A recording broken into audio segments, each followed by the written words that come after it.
Ring around the roses, pocket full of posies. Ashes, ashes, we all fall down.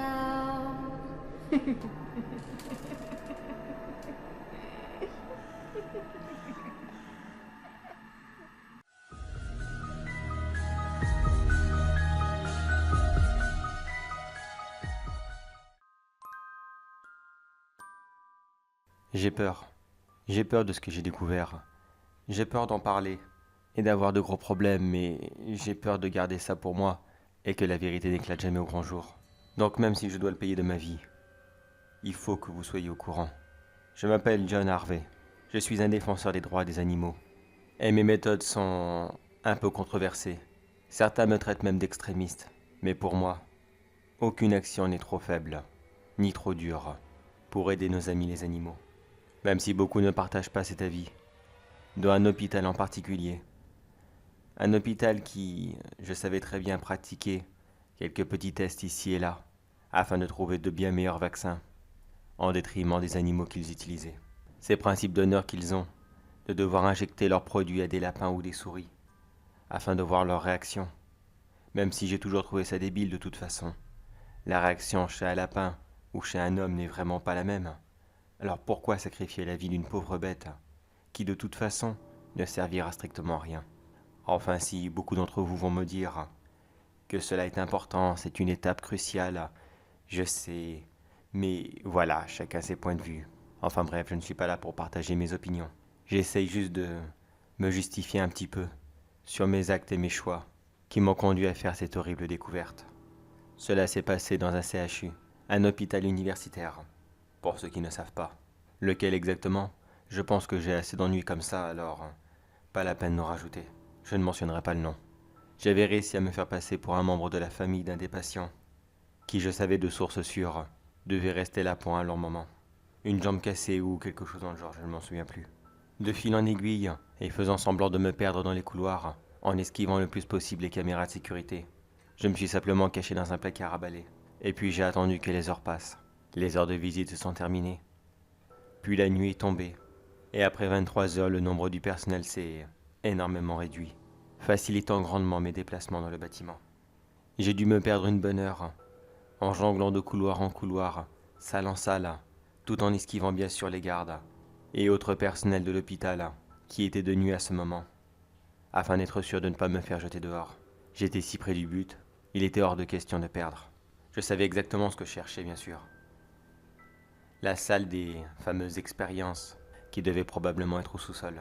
Mais j'ai visité les étages, enfin du moins le plus que possible, afin d'être sûr de ne pas me retrouver coincé au sous-sol, qui était un bâtiment du premier ou du deuxième étage. Reste quelque chose d'assez facile, il suffit simplement de courir aléatoirement dans les couloirs, puis d'emprunter une échelle de service, pour que plus personne ne vous revoie. Mais dans le sous-sol, une échelle de service, c'est un peu plus rare. Alors afin d'éviter de tomber dans la gueule du loup, je voulais être sûr que ce que je recherchais était bien là où je pensais être. Il était à peu près 4 heures du matin quand j'ai enfin réussi à trouver ce que je surnomme maintenant la salle des horreurs. Après avoir réussi à chipper un pass dans le bureau de l'un des soignants, qui visiblement faisait beaucoup trop confiance à la sécurité pour ranger soigneusement ses affaires. Grossière erreur de sa part. Avec ce petit pass en main, j'ai pu passer quasiment partout. Mais je dis bien partout. Même dans la salle que je n'aurais vraiment, mais vraiment pas dû voir. Que personne ne devrait voir. Avant celle-ci, je suis entré dans leur mini-zoo, qui comprenait plusieurs variétés de serpents, d'araignées, de scorpions et j'en passe. Bien sûr, je ne pouvais pas tous les embarquer. J'avais simplement pour idée de les relâcher de leur cage, puis de les balancer dans les couloirs des visiteurs. Quand il serait l'heure des visites, les gens seraient paniqués, et la police aurait certainement intervenu rapidement afin de maîtriser ces animaux, et les aurait probablement confisqués à l'hôpital, afin de les redistribuer à des réserves, ou même des zoos qui les auraient simplement accueillis. Mais j'ai rapidement été coupé dans ma lancée, alors que je tenais un cobra royal, et que je devais faire très attention à ce que je faisais. J'ai entendu comme un hurlement. Quelqu'un qui souffrait visiblement. Sur le coup, je n'y ai pas porté attention, Mais celui-ci s'est répété, encore et encore, pendant facilement 5 bonnes minutes. Pris dans ma curiosité, j'ai finalement arrêté ce que je faisais. Puis j'ai suivi la direction des cris. Après avoir traversé un bout de couloir, je suis entré dans la pièce, d'où provenaient ces mystérieux hurlements, assez discrètement pour ne pas me faire repérer. Mais j'ai pu malheureusement voir qu'est-ce qu'ils pouvaient préparer en secret. Car figurez-vous que le CHU ne faisait plus de tests sur les animaux. Non, ils avaient passé à une étape bien supérieure. Les hurlements que j'entendais, il s'agissait d'un jeune homme. Il ne devait sûrement pas avoir plus de 20 ans. Il était là en train d'hurler, hurler de douleur, alors qu'il recevait des dizaines et des dizaines de piqûres. Un coup c'était des aiguilles, puis la fois suivante c'était une énorme tarentule. Il piquait ici et là, afin de voir les différentes réactions allergiques qu'il avait un peu partout sur le corps. J'aurais pu penser à quelqu'un de volontaire, ou même payé pour ce travail. J'avais déjà entendu parler de cela, même si je trouve que cela doit être le travail le plus dur du monde. Beaucoup sont prêts à tout pour un peu d'argent. Mais j'ai rapidement compris que cet homme n'était vraiment pas là de son plein gré. Quand j'ai remarqué qu'il était sanglé de partout, les bras, les jambes, et même au niveau du torse. Même s'il le voulait, il était impossible pour lui de partir. Les médecins ne cessaient de le piquer un peu partout, jusqu'à ce que le pauvre malheureux en tombe dans les pommes, et que l'électrocardiogramme branché sur lui n'affiche plus qu'une ligne droite, faisant comprendre à tout le monde qu'il venait de décéder.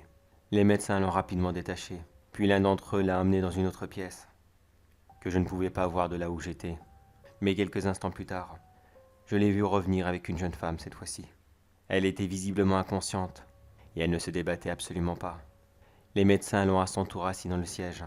Ils l'ont sanglée, puis lui ont injecté un je ne sais quoi, afin de la réveiller. La pauvre, ne comprenant pas ce qui lui arrivait, ne cessait de hurler de peur. L'un d'entre eux lui expliqua rapidement qu'elle allait probablement mourir ce soir, mais que c'était pour la science, et qu'elle devait être fière. Puis ils ont recommencé l'opération, et cette fois-ci il s'agissait d'un serpent que je ne connaissais absolument pas. Et pourtant, croyez-moi, que j'adore vraiment les animaux, et quand j'en vois un que je ne connais pas, c'est comme si je rencontrais un fantôme, tellement que cela arrivait rarement.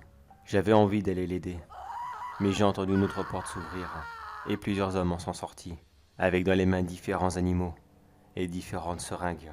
J'ai compris que cette jeune femme allait passer un très long et un très mauvais quart d'heure, dont elle ne survivrait pas elle non plus, et que si je tentais quoi que ce soit, j'allais certainement prendre sa place. Je suis donc reparti aussi discrètement que j'étais arrivé, puis je suis retourné dans la salle avec les animaux, après m'être bien barricadé. Je les ai rapidement libérés, puis je les ai tous relâchés dans le hall d'entrée, comme prévu. À cette heure-ci, il était complètement vide, et personne n'a absolument rien remarqué.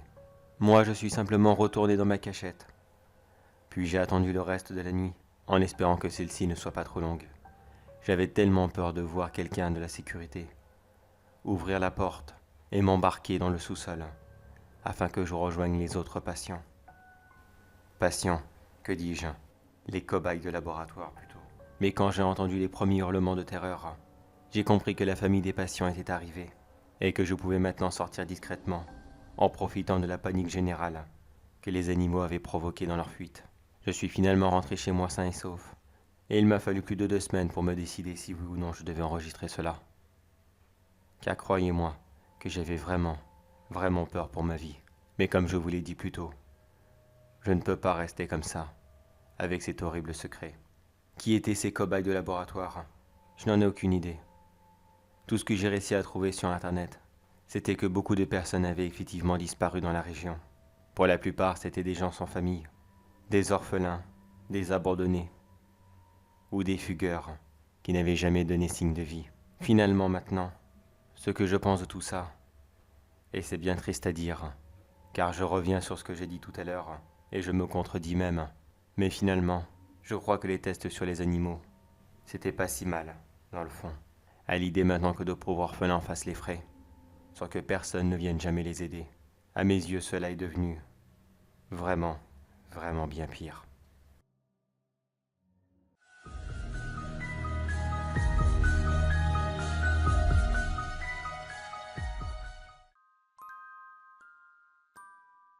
Puis-je poser une question? Connaissez-vous les popites? mais si ces petites formes en plastique, qui agissent comme du papier bulle, et qui, je dois dire, sont vraiment très relaxants. Beaucoup d'entre vous ne les connaissent peut-être pas. Eh bien, quoi dire de plus? Ce ne sont que de simples formes en plastique, avec comme des petites bulles. Vous appuyez d'un côté, elles ressortent de l'autre et ainsi de suite. Beaucoup d'entre vous me diront, mais c'est de la merde, ça ne sert à rien. Je l'avoue, ça ne sert strictement à rien. Mais pour quelqu'un qui est dans la finance comme moi, et qui est rempli de tracas, de soucis, de stress, c'est l'un des meilleurs passe-temps que je n'ai jamais trouvé. Croyez-moi qu'il me faut, c'est impératif, ma dose de pop-it, afin de me soulager mes nerfs. J'ai quasiment envie de dire que c'est vital, tant cette petite chose en plastique me fait du bien. Mais depuis quelque temps, les pop-it traditionnels, qu'importe leur forme et leur taille, ne me servent presque à rien. Le stress au travail continue à s'accumuler, avec un nouveau poste que j'ai eu très récemment. Quelle bêtise j'ai été dire oui. Mais que voulez-vous? 250 en plus par mois, cela n'est pas négligeable. Mais alors, je n'avais pas du tout pensé au stress. J'ai donc dû trouver un nouveau modèle, quelque chose de plus innovant. À vrai dire, je n'avais pas du tout pensé à cela. Je suis tombé dessus purement par hasard. Cela s'est passé il y a 2 semaines, ou 3, je ne sais plus trop. Je rentrais d'une soirée de boulot. Comme d'habitude, j'étais complètement fatigué. Il devait être dans les alentours de 2 heures du matin. Et croyez-moi qu'à cette heure-là, vous ne faites absolument pas attention à la route, ou ni même à quoi d'autre. J'étais tellement fatigué, tellement dans les vapes, que quand ce piéton a traversé, j'ai littéralement confondu la pédale d'accélération et celle de frein. Le pauvre a passé sous mes roues. J'ai à peine eu le temps de freiner, mais vraiment à la dernière seconde.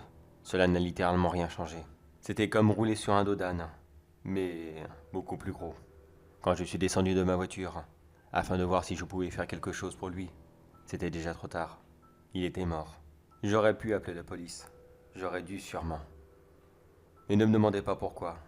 J'étais complètement fatigué. C'était impossible pour moi de réfléchir clairement. J'ai simplement ouvert mon coffre et je l'ai embarqué. Je n'avais vraiment aucune idée en tête à ce moment. Je n'avais pas l'intention de l'enterrer, de le découper ou le brûler, je ne sais quoi encore. Non, j'avais juste l'envie de l'embarquer et puis improviser le lendemain. Mais même avec cette énorme fatigue, croyez-moi que j'ai eu quand même un peu de mal à trouver le sommeil. Je n'ai pas arrêté de cogiter dans mon lit. Je n'ai même pas eu la force de sortir le corps du coffre. Il a passé toute la nuit dans mon garage. Je ne sais même pas s'il était vraiment mort. Je sais juste qu'il perdait du sang abondamment et que plusieurs de ses membres se trouvaient dans des articulations qui étaient vraiment tout sauf naturelles. Quand je l'ai sorti, je l'ai posé sur la table de mon garage. J'ai commencé à réfléchir. Qu'est-ce que je pouvais bien en faire? Le pauvre malheureux. Un jeune homme, à peine 25 ans. Il était si jeune. Seul son visage n'avait pas été touché. Il était encore si beau, si parfait. Pour une raison qui m'échappe, je n'ai pu m'empêcher de le caresser. Sûrement pour demander pardon. Mais à ce moment, le toucher de cette peau si lisse, si douce, j'ai posé mes pouces au niveau de ses yeux et sentir comme cela ces 2 globes oculaires se promener au niveau de mes pouces. J'ai eu l'impression de toucher le pop-it le plus réaliste, le plus doux, le plus parfait qu'il pouvait exister. J'ai donc fermé les yeux et j'ai savouré ce moment. Un moment de pur bonheur et de calme parfait. J'ai pris une grande inspiration, puis j'ai appuyé de toute ma force. Mes pouces sont rentrés très facilement à l'intérieur des globes oculaires, et sentir ces 2 petits yeux éclater m'a donné comme un frisson qui m'a traversé tout le corps. C'était une extase absolue. Tout en gardant les yeux fermés, j'ai sorti mes pouces, puis j'ai continué à caresser son visage, me dirigeant vers les dents, et appuyant sur chacune d'entre elles de toutes mes forces. Celle-ci était quand même plus dure à retirer. J'ai dû donner beaucoup plus de force. Mais j'ai quand même réussi à en venir à bout, les unes après les autres. Pour les dents aussi, c'était si intense. Bien sûr, ce n'était pas aussi doux que les yeux, mais ça avait quelque chose de différent. Cette résistance que je sentais, c'était comme un petit challenge, un vrai petit challenge à ma décontraction, que je prenais un grand plaisir à résoudre. J'ai donc passé une bonne demi-heure avec mon nouvel ami, les yeux, les dents, puis le nez, toutes les parties du visage, sauf les oreilles, car je ne voyais vraiment pas que ce que je pouvais en faire avec. Mais tout y est passé. Un véritable plaisir. Dans l'état que j'avais mis le corps, il était maintenant impossible que je le rende à la police. Un accident, malheureusement ça arrive, mais à tel niveau de mutilation. Là par contre, j'aurais eu du mal à l'expliquer. Alors j'ai tout simplement attendu la nuit, puis je l'ai enterré dans mon jardin. Avec mon très beau salaire, je m'étais offert une très belle maison en banlieue, avec un immense jardin, très bien arboré. Personne n'aurait jamais porté attention à un tel détail. Et puis si ça se trouve, cet homme aurait fini en très bon engrais pour mes arbres. Allez savoir. Une fois que tout cela fut fini, j'ai repris ma vie quotidienne, et je ne m'étais jamais senti aussi bien, aussi allégé, aussi sûr de moi. Mais malheureusement, 3 jours plus tard, j'ai ressenti un nouveau manque. J'avais besoin d'un nouveau pop-it. J'en avais besoin maintenant. Ça y est, j'en étais devenu accro. Mais comment m'en procurer? La dernière fois, c'était d'un accident, rien d'autre. C'est là que j'ai l'idée toute bête, de continuer à faire d'autres accidents. Après tout, je ne me suis pas fait attraper pour le premier. Pourquoi est-ce que cela changerait pour les autres? J'ai donc comme cela continué à travailler très tard, et je faisais un petit tour de la ville. J'ai bien sûr repéré tous les endroits où je ne devais pas passer, à cause des caméras de sécurité, aussi bien les publics que celles des banques, ou même ceux des feux rouges. Mais il y avait toujours des petits circuits faciles à emprunter. Des petits circuits où il y avait toujours du monde, même très tard dans la nuit. Comme je vous l'ai dit plus tôt, cela fait presque 3 semaines que je fais cela. J'en suis déjà arrivé à mon 5e pop-it, après avoir essayé différents modèles. Je peux vous assurer que plus ils sont jeunes, et plus je prends de plaisir. La dernière fois, par contre, j'ai été un petit peu plus embêté. Malheureusement, je n'ai pas réussi à le faucher correctement. Oui, quand je l'ai récupéré, il était inconscient. Mais quand je l'ai ramené chez moi, et que j'ai commencé à jouer avec, celui-ci s'est littéralement réveillé en plein milieu de la partie. Je venais d'utiliser ses globes oculaires, et la douleur l'a instantanément réveillé. Il a poussé des cris et des hurlements de douleur. Il ne comprenait pas ce qu'il faisait là. Il a rapidement essayé de se relever, afin de s'enfuir de ce cauchemar. Mais malheureusement, avec des jambes cassées, et les yeux en moins, il n'allait pas aller bien loin. C'est dommage, je dois dire. Ce modèle-ci était si parfait. Je m'en veux tellement de l'avoir terminé comme cela, avec une banale clé à molette, en le frappant de façon aléatoire. À force de coups dans le visage, j'ai réussi à lui briser la boîte crânienne, puis je l'ai tout simplement enterré avec les autres. Ça sera une note à moi-même. La prochaine fois que j'en ramènerai un, je l'attacherai bien solidement, juste pour que ce genre d'accident ne se reproduise plus. Mais maintenant vous voulez bien m'excuser, pas que je ne vous apprécie plus, loin de là. Mais comme vous voyez, juste à côté de moi, je m'en suis ramené à nouveau, et j'ai vraiment hâte de commencer à jouer avec. Je crois même qu'il se réveille. On verra bien.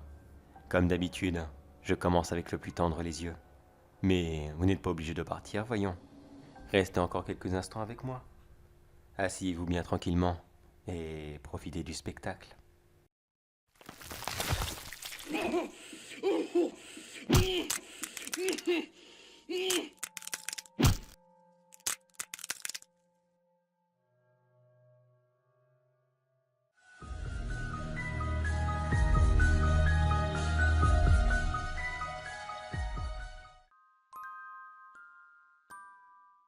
J'ai toujours trouvé ça génial d'avoir 2 nationalités.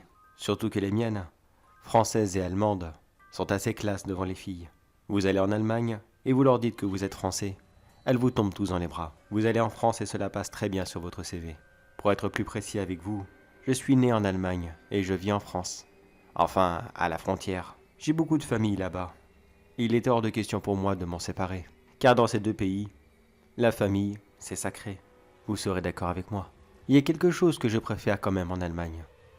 Les quelques traditions qu'ils ont là-bas pour Pâques. Ils ont toujours un côté plus festif que nous. Surtout pour Noël, c'est tellement merveilleux. Enfin, je m'égare. Là-bas, ils fêtent Pâques comme nous. À la différence qu'ils ont un immense feu, dont malheureusement je ne peux pas vous citer le nom car il est très difficile à prononcer. Ce feu représente simplement l'arrivée des beaux jours et le départ de l'hiver. Je trouve que cela est un très beau clin d'œil que l'on peut faire au temps qui passe. Depuis que je suis tout petit, je n'ai jamais manqué un seul de ces feux. Autrefois, j'y allais avec mes parents, nous rejoignant mes grands-parents qui vivaient en Allemagne, afin d'y assister tous ensemble en famille. Mes grands-parents ne sont malheureusement plus de ce monde. Et mes parents les ont suivis quelque temps plus tard.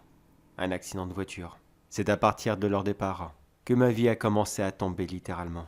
J'ai eu beaucoup de mal à me remettre de leur décès. Cela s'est ressenti à mon travail.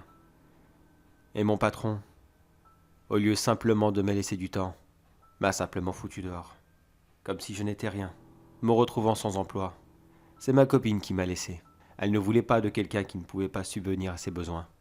D'un sens, je la comprends, mais elle aussi, elle aurait pu comprendre que j'avais besoin de temps. Puis ce fut mon propriétaire qui me jeta dehors. Lui non plus, il n'avait pas compris qu'il fallait juste attendre un peu, que je retrouve un nouvel emploi et que je puisse le payer. Non, aucun d'entre eux n'a voulu comprendre quoi que ce soit. Mais aujourd'hui, c'est moi qui ris de leur situation. Car voyez-vous, j'ai finalement retrouvé un emploi. Et pas n'importe où. Dans la ville natale de mes grands-parents, là où j'allais tous les ans assister à ce grand feu. Cette grande fête qui m'a toujours réjoui et qui m'a toujours remonté le moral. Je suis un organisateur événementiel. À peu près, bien sûr. Je suis plus un employé municipal. Mais on va dire que la grande partie de mes tâches consiste à s'occuper des événements. Enfin, je ne vous embête pas plus avec ces détails, car le plus important à retenir, c'est que c'est moi maintenant qui m'occupe de ce grand feu.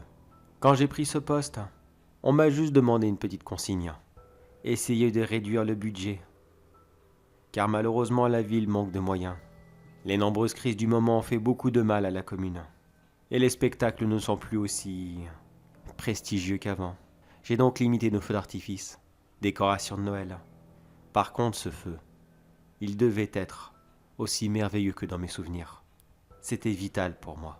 Alors j'ai cherché de nouveaux combustibles. Et vous devinez qui en fait partie maintenant? Ce fut d'abord le tour de mon ancien patron, qui a été le premier à me foutre dehors, alors que j'avais besoin juste d'un peu de temps. Il a fait un si beau brasier. Je me rappelle encore de cette scène. Je l'ai vu simplement sortir de chez lui, alors qu'il allait rejoindre encore sa maîtresse, qu'il ne se cachait même pas d'ailleurs. Je pense que sa femme restait avec lui, uniquement par peur de tout perdre. Maintenant, c'est lui qui a tout perdu. Et elle, au final, elle a hérité d'une immense fortune. Donc, d'un sens, tout le monde est gagnant, vous ne trouvez pas? Excusez-moi, je m'égare. Ce pauvre type est sorti de chez lui en pleine nuit, afin d'aller rejoindre sa maîtresse. Certainement qu'il avait envie... Vous voyez ce que je veux dire? Une envie pressante. J'ai attendu qu'il soit seul dans une ruelle. Puis je lui ai rapidement couru après. Et avant même qu'il se retourne, je lui ai collé un énorme coup de taser dans la colonne vertébrale. Il en est resté paralysé sur place. Il n'a même pas eu le temps de hurler, tellement son corps en est devenu raide. Malheureusement pour lui, je ne pouvais pas le garder en vie aussi longtemps. Les festivités allaient commencer dans 3 jours, et il aurait bien fini par se débattre, ou je ne sais quoi encore. Je l'ai simplement ramené chez moi, puis je l'ai étranglé jusqu'à ce que mort s'en suive. Bon, excusez-moi, je sais que je manque d'imagination, mais c'était mon premier coup. 3 jours plus tard, le corps était caché dans le feu, et toutes les traces avaient disparu. Et pour la première fois de toute ma vie, ce feu n'avait jamais paru aussi beau. Une crapule en moins dans ce monde. Quoi de mieux pour fêter l'arrivée du printemps? Mais je n'allais pas m'arrêter en si bon chemin. L'année suivante, ce fut au tour de ma copine, qui avait été la deuxième à me laisser. Et figurez-vous que cette garce était encore célibataire. D'après ce que j'avais compris sur les réseaux sociaux, elle se plaignait de ne pas trouver l'homme idéal. Quelqu'un qui la respecterait pour qui elle était, et qui ne la traiterait pas comme un vulgaire objet. Mais oui, c'est ça. Comme si que tu méritais un homme pareil. Toi qui m'achetais uniquement parce que je ne te ramenais plus d'argent. Elle, par contre, je voulais qu'elle assiste au feu. Ne cherchez pas à savoir pourquoi. Je ne le sais pas moi-même. C'était comme une dernière envie que je voulais partager. Comme un au revoir, comme un adieu qu'elle m'avait interdit, étant donné qu'elle était simplement partie avec un petit message sur le répondeur. Je savais qu'elle travaillait tard le soir à un petit fast-food. J'ai juste attendu qu'elle termine ses heures de travail. Étant donné qu'elle n'avait pas le permis, elle attendait simplement le dernier bus, afin de pouvoir rentrer chez elle. Mais quelque chose me disait qu'avec elle, ça serait encore plus facile qu'avec n'importe qui sur Terre. Je ne me suis même pas caché. J'ai tout simplement pris ma voiture. Je suis passé lentement devant elle, et je me suis arrêté à son niveau. J'ai ouvert ma portière et je lui ai proposé de monter. Croqueuse de diamants comme elle était. Quand elle a vu cette nouvelle voiture, que j'exhibais avec fierté, elle est montée dedans sans hésiter une seule seconde. Elle a commencé son discours habituel. « Excuse-moi, je ne voulais pas te laisser. C'était une erreur de jeunesse. Promis, plus jamais je ne t'abandonnerai. » Mais oui, c'est ça. Comme si que j'allais te croire. Beaucoup d'entre vous vont me dire que j'aurais pu profiter d'une dernière soirée avec elle, faire des choses que je n'avais pas fait depuis très longtemps, et qui devaient certainement me manquer.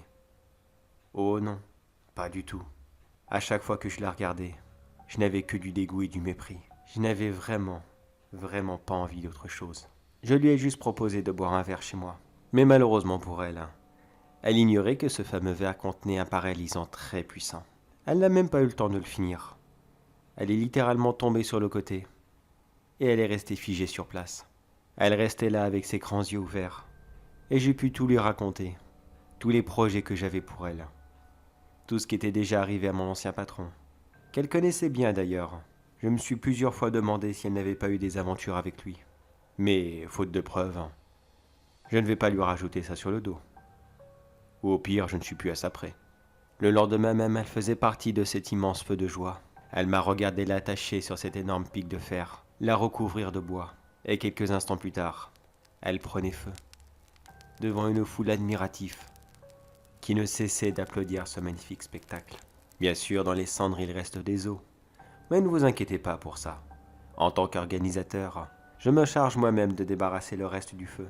Après tout, c'est moi qui l'installe. C'est tout à fait normal que je fasse le ménage une fois que je repars. Comme cela, ça reste mon petit secret. Ah oui, il en reste un. Mon ancien propriétaire. Eh bien écoutez, il est juste là, à côté de moi. Lui aussi, il est paralysé. Il ne peut ni bouger, ni parler. Il ne peut que bouger les yeux. Et j'imagine qu'il me veut beaucoup de mal là tout de suite. Mais voyons, monsieur, c'est de votre faute. Je vous ai dit que j'avais besoin d'un peu de temps. Ne m'en voulez pas. Regardez, là tout de suite, j'aurais pu vous payer. Enfin, j'aurais sûrement déménagé, étant donné que je ne vis plus dans la même ville. Mais je vous aurais payé le retard. Non, vous n'êtes pas convaincu? Eh bien écoutez, à défaut de pouvoir vous payer maintenant, car vous ne voulez plus de mon argent, je vais travailler pour vous. Je vais même vous faire une fleur. Vous allez participer au feu de cette année.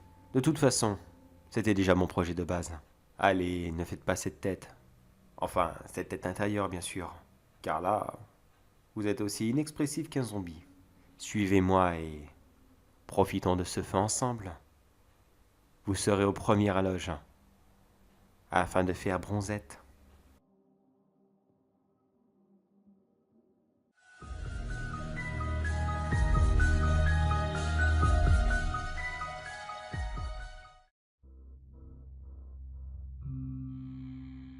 Encore devant Netflix? À cette heure-ci? Vraiment, tu es sérieuse? Et en plus devant une série d'horreur. Toi qui as toujours été très peureuse. Tu restes là à regarder cette série de zombies jusqu'à 2 heures du matin. Tu le sais pourtant que tu vas le regretter. Que le jour tu t'en fous. La série était très bonne, le scénario génial, et j'en passe. Mais la nuit tu réfléchis à tout ce que tu as vu. Et tu imagines des milliards de scénarios. Où dedans tu incarnes le personnage principal. Et celui-ci finit souvent par se faire déchiqueter par les zombies. Ou autres créatures bien sûr. Car tu ne t'arrêtes même pas à ça. Les films d'horreur, les thrillers, et j'en passe. Tu les as tous regardés. Et ce soir n'échappe pas à la règle. Tiens, ça y est. Tu remarques qu'il est tard. Ton épisode est fini. Vas-tu en lancer un autre? Non. Tu restes raisonnable. C'est bien. Il est plus de 2 heures du matin. Et tu te lèves dans moins de 5 heures pour aller au travail. Tu aurais pu faire mieux, tu sais. Mais bon. Si tu y arrives. Tu éteins la télé. Et tu quittes maintenant ton canapé confortable afin de rejoindre ta chambre à l'étage. Dehors, il fait nuit depuis très longtemps. Et une fois de plus, tu as encore oublié de fermer tes volets. Tu commences à monter les escaliers qui mènent à ta chambre. Soudainement, tu t'arrêtes. Tu as entendu quelque chose dehors. Tu es sûr, il y a quelqu'un. Peut-être, peut-être pas. Après tout, dehors, il fait nuit. On ne voit rien à travers les carreaux. Quelqu'un pourrait être là, à seulement quelques mètres de ceci, en train de te regarder et d'imaginer sûrement les pires choses qu'il puisse t'arriver.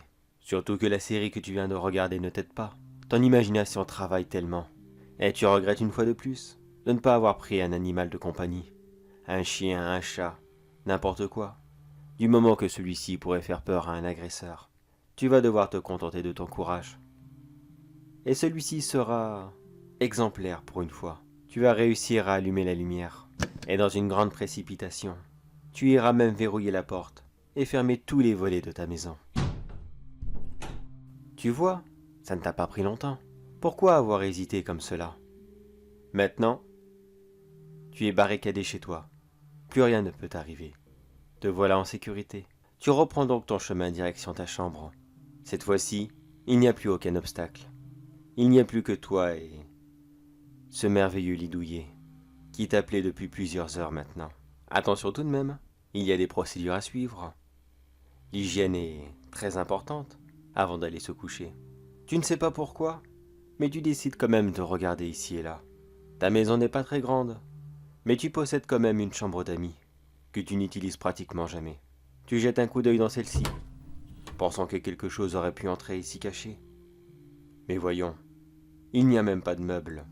Comment voudrais-tu que quelqu'un s'y cache? Tu regardes vite fait dans les toilettes. Et non, il n'y a personne. En même temps, cet endroit est si petit. Vas-tu jeter un coup d'œil dans ton placard? Oui, une fois de plus. Tu le fais tous les soirs. Mais voyons, là aussi c'est trop petit. Personne ne peut s'y cacher. Mais enfin, si tu aimes faire ça, je ne vais sûrement pas te contredire. Après tout, tu es grande maintenant. Tu fais ce que tu veux. Te voilà enfin prête pour aller te coucher. Pour une raison qui m'échappe, tu as choisi ton plus beau pyjama. Celui que tu mets quand tu es uniquement en charmante compagnie. Mais avoue-le, ça fait combien de temps que tu n'as vu personne? Tu le cherches un petit peu de toute façon. On dirait que tu aimes cette solitude. Ce train-train quotidien que tu t'es créé. À rester là dans ton cocon. À passer toute la journée à regarder tes films et séries d'horreur. Alors qu'à la base, tu n'aimais tellement pas ça. Tu as découvert ce style il y a peu. Et maintenant tu ne peux même plus t'en lasser. Pourquoi? Tu ne sais même pas toi-même. Mais avant d'entrer dans ton lit, et d'aller enfin rejoindre les bras de Morphée, tu fais quand même un dernier petit tour de ta chambre. Dans ta commode, RAS. Sous ton lit, rien du tout. Derrière le meuble télé, non plus. Tout est parfait. Tu peux enfin t'installer dans tes draps, fermer les yeux et te laisser aller. Tu es un petit peu agité. Que se passe-t-il? Tu repenses encore à ta série? Tu as peur de faire un cauchemar sûrement. Eh bien, tu ne peux t'en prendre qu'à toi-même. Tu n'aurais pas dû regarder ça, tu le sais parfaitement. Maintenant te voilà dans ce grand lit vide, à tourner en rond toute seule, en essayant de trouver le sommeil. Mais toutes ces images gore ne cessent de revenir inlassablement. Tu attends comme ça. Les heures passent, 2h30, 3h, 3h30, rien à faire. Agacé de cette situation, tu décides de te relever et d'aller boire un verre d'eau. Peut-être que cela passera. Tu descends prudemment les escaliers. Tu avais commencé à légèrement t'assoupir, et tu ne voudrais sûrement pas risquer de te casser la gueule. Je me trompe? Surtout que ceux-ci ont toujours su te mettre mal à l'aise. Ta maison est vieille, et ces escaliers en bois grincent énormément. Oh, depuis le temps, tu n'y portes plus attention. C'est un bruit qu'on entend tous les jours, et qui nous échappe complètement.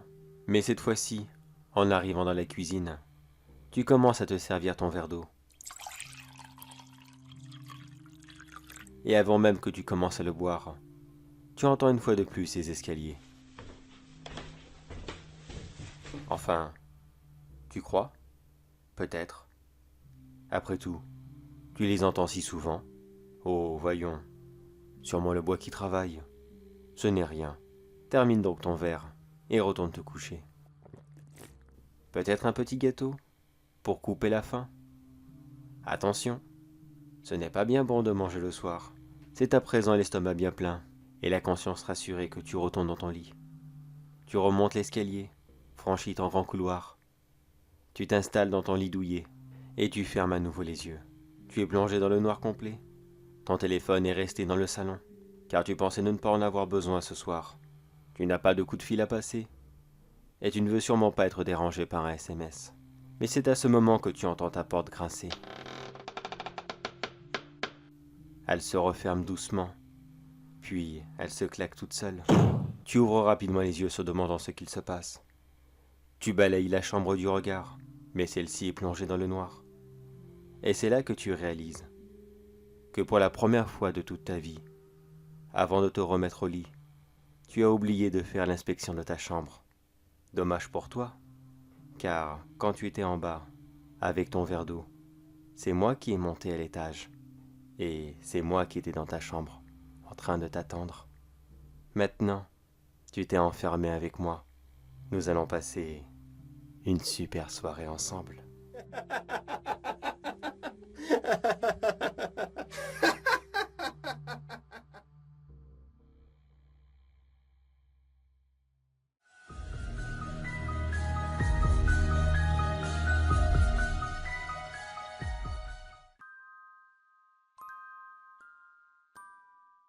Vous êtes bien installé? Ça va? Pas trop inconfortable, votre nouvelle demeure? Tant mieux pour vous. Vous savez, je n'ai pas toujours eu cette chance d'être dans un endroit confortable comme celui-ci. J'ai eu beaucoup de soucis dans ma jeunesse. J'ai souvent été déplacé de famille d'accueil en famille d'accueil. Mais ça, j'imagine que vous le savez déjà après tout. Vous êtes un petit peu responsable de mon malheur. Ne me dites pas que vous m'avez pas reconnu, voyons. Cela fait maintenant 30 minutes que vous êtes à côté de moi, pendant que je creuse ce merveilleux trou. 30 minutes que vous ne cessez de me regarder. Vous avez quand même réussi à faire le rapprochement des liens de famille, non? Faut vraiment tout vous expliquer. Bon, par où commencer? Bah par le début tant qu'à faire. Voyons. Vous souvenez-vous d'une certaine Judith Bro? Non, bien sûr. Des idiots comme vous. Ça se souvient surtout de ses actionnaires, mais les petits employés comme ça, qu'est-ce qu'on en a à foutre? Rappelez-vous donc, il y a 25 ans de cela. C'était dans une petite ville dans le nord de la France. Judith était fleuriste à cette époque. Elle tenait le seul commerce de la ville, et avait donc le monopole de la fleur. Si cela existe réellement, bien sûr. Elle était tellement attentionnée avec ses clients, si professionnelle, si sûre d'elle. Elle savait pratiquement tout de sa marchandise. Qu'importe ce qu'il vous fallait, elle arrivait toujours à se le procurer. Qu'importe les questions que vous lui posiez, qu'importe les conseils que vous lui demandiez, pour votre décoration d'intérieur ou de mariage, elle avait toujours la bonne astuce, afin que tout soit parfait. Oui, on peut dire que Judith vivait dans un vrai bonheur. Elle était mère d'un petit garçon, son mari étant malheureusement parti trop tôt. Elle se retrouvait seule avec lui, à l'élever et à s'occuper d'une boutique. Une vraie femme aussi forte que la pierre, comme on n'en fait plus de nos jours. Et c'est là que vous êtes arrivé. Vous aviez tellement envie de vous installer dans cette ville. Pourquoi? Pourquoi donc ici exactement? Alors ça, il n'y a que vous qui pouvez répondre. Mais j'imagine que vous avez complètement oublié. Après tout, ça date d'il y a 25 ans. Et puis, qu'est-ce que les premiers magasins représentent à vos yeux? Vous en aviez combien à cette époque? 2, 3, peut-être plus. Et maintenant, 60, 75? Vous pouviez vraiment pas aller vous installer ailleurs? Non, il fallait que ça soit ici. Et bien sûr, il ne fallait pas qu'il y ait de concurrence dans cette ville. Je dois vous l'avouer, que vous avez été sympathique dans un premier temps. Au moins vous n'avez pas été une crapule dès le début. Vous avez quand même proposé à Judith de racheter son magasin pour une très belle somme. Mais elle n'avait que ça dans la vie comme gagne-pain. Qu'est-ce qu'elle aurait pu faire? Oui, elle se serait retrouvée avec un beau chèque. Mais qu'est-ce qu'elle aurait fait après? Elle ne pouvait pas se permettre de le quitter. Mais vous, apparemment, vous ne pouviez pas vous permettre de passer outre cette affaire. Le commerce est ici florissant, si bien placé, et surtout dans une ville qui commençait à avoir une véritable expansion, et qui de nos jours est devenue une très belle grande ville. Vous le saviez bien à cette époque, que ce magasin allait faire fureur, bien plus qu'il ne l'était déjà, et que celui-ci qui le possédait allait devenir quelqu'un de très important et de très riche. J'avoue que tout le monde fut surpris, le matin où Judith arriva à son magasin. Comme d'habitude, elle ouvrit celui-ci avec la tête un peu dans les nuages, car elle n'avait jamais été du matin. Mais quelle grande stupeur de découvrir dans celui-ci des millions et des millions de pucerons. Ils avaient ravagé toutes les plantes, les rendant invendables, et détruisant intégralement sa marchandise. Mais bien sûr, les banques n'y ont pas cru. Ici, dans le nord de la France, et en plein hiver, des millions de pucerons, comme ça. Quelle excuse bidon ils ont dû se dire. La pauvre Judith s'est retrouvée sans rien. Et vous, la bouche en fleurs, vous êtes simplement revenu. Et vous avez proposé une nouvelle somme, mais beaucoup plus petite que la dernière. Car, d'après vous, ce magasin ne valait plus autant qu'avant, et Judith ne pouvait plus négocier. C'est donc à contre-cœur qu'elle vous a vendu la boutique. Ça aurait pu en finir là. Judith aurait pu simplement rentrer chez elle, chez ses parents, avec son fils qu'elle aimait tant, et essayer tant bien que mal de reconstruire une nouvelle vie. Ça aurait été très difficile, je l'avoue. Mais qui ne tente rien à rien. Et puis les miracles existent. Après tout, j'ai bien réussi à vous retrouver, vous. Vous qui vous vantez tellement d'être toujours parti à l'autre bout du monde, afin de découvrir des merveilles de fleurs, et pouvoir enrichir vos catalogues. Alors qu'en réalité, vous partez simplement vous dorer la pilule au soleil, et vous tapez toutes les prostituées que vous pouvez. Ces fleurs en question, vous payez une misère quelques personnes qui vivent là-bas, afin qu'ils ramènent quelques fleurs que personne n'a jamais vues, et puis vous rentrez à la maison comme un grand héros des fleurs, alors qu'en réalité, vous êtes encore pire qu'une mauvaise herbe. Je me demande même à quel moment vous vous êtes dit que Judith devait disparaître, que cela ne pouvait pas rester ainsi. Vous avez donc mis le feu à sa maison. Enfin, sûrement pas vous, bien sûr, feignant comme vous êtes. Vous avez dû sûrement payer quelqu'un pour qu'il le fasse à votre place. Pas de chance pour vous. Judith a réussi à sortir de l'incendie avec son fils. Mais le verre était quand même à moitié plein, car tout l'argent que vous aviez donné à Judith lui a servi à réparer sa maison, la retrouvant ainsi sans rien. Les seules fleurs qu'elle arrivait à vendre ici et là étaient celles qui poussaient dans son jardin, comme son fameux muguet, que tout le monde adorait. Elle était la seule du village à vendre du muguet sur la place du marché. Mais là aussi, ça ne vous suffisait pas. Il fallait vous aussi que vous vous y mettiez. Pourtant beaucoup, vous aviez entendu dire que vous ne ferez pas de muguet cette année, car vous n'aviez pas réussi à trouver de fournisseurs. Et subitement, Judith se met à vendre du muguet, et par je ne sais quelle diablerie, vous aviez réussi à en trouver, à la dernière seconde, et le vendre moins cher que la pauvre Judith. Vous êtes vraiment une des pires sous-merdes que j'ai jamais vues. Après ça, Judith s'est retrouvée sans rien. Elle n'a pas pu finir de payer sa maison à crédit, et elle a simplement été mise à la rue. Son fils lui a été retiré, et placé de famille d'accueil en famille d'accueil, l'empêchant ainsi de revoir sa mère, qui est morte dans la rue, et dans l'ignorance la plus totale. Ça y est, vous avez enfin compris? Et oui, le fils de Judith est juste devant vous. Et oui, j'ai eu une enfance extrêmement malheureuse. Les familles d'accueil que j'ai connues n'étaient pas très agréables. Entre les beaux-pères qui étaient accros à la boisson, les grands frères agressifs, et les petites sœurs tellement jalouses qu'elles vous collaient toutes les punitions sur le dos, sous prétextant que vous étiez responsable d'avoir cassé divers objets dans la maison. Mais étonnamment, je n'étais pas en colère après eux.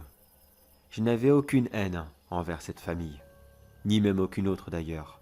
Toute ma haine, toute ma rage, je l'ai accumulée pendant des années, car je savais très bien qu'ils n'étaient pas responsables de ma situation. C'était vous, l'unique responsable. Vous avez foutu la merde dans ma vie, et avez détruit celle de ma mère. Et vous voilà maintenant dans ce trou que j'ai creusé, bien allongé confortablement dans ce cercueil, que j'ai conçu tout spécialement pour vous. Regardez donc. Vous ne voyez pas comment il est décoré? Il y a des fleurs accrochées partout. D'après vous, elles viennent d'où ces fleurs? Du jardin de ma mère. La maison était à l'abandon depuis des années. Je l'ai pratiquement rachetée pour une bouchée de pain. Et la plus grande surprise dans l'histoire, c'était que beaucoup des fleurs que ma mère avait plantées continuaient à pousser inlassablement, année après année. Des roses, des jonquilles et du muguet. Beaucoup de muguet. Alors profitez bien de cette dernière demeure. Vous ne sentez pas cette bonne odeur? On dit que le muguet est l'une des fleurs les plus odorantes par rapport à sa taille. Je vais vous laisser en profiter.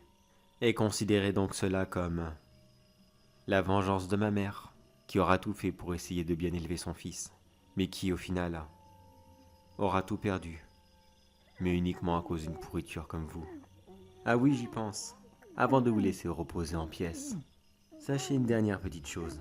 D'ici 3 à 4 jours, quand vous serez bien mort, je replanterai le muguet de ma mère sur votre tombe, car vous êtes actuellement dans son jardin, et j'ai dû déplacer quelques fleurs. Personne ne viendra jamais vous chercher ici, et peut-être même que mes fleurs arriveront à devenir de plus en plus magnifiques chaque année. Cela serait logique après tout. Elles seront nourries par le plus gros tas de merde que l'humanité n'ait jamais connu.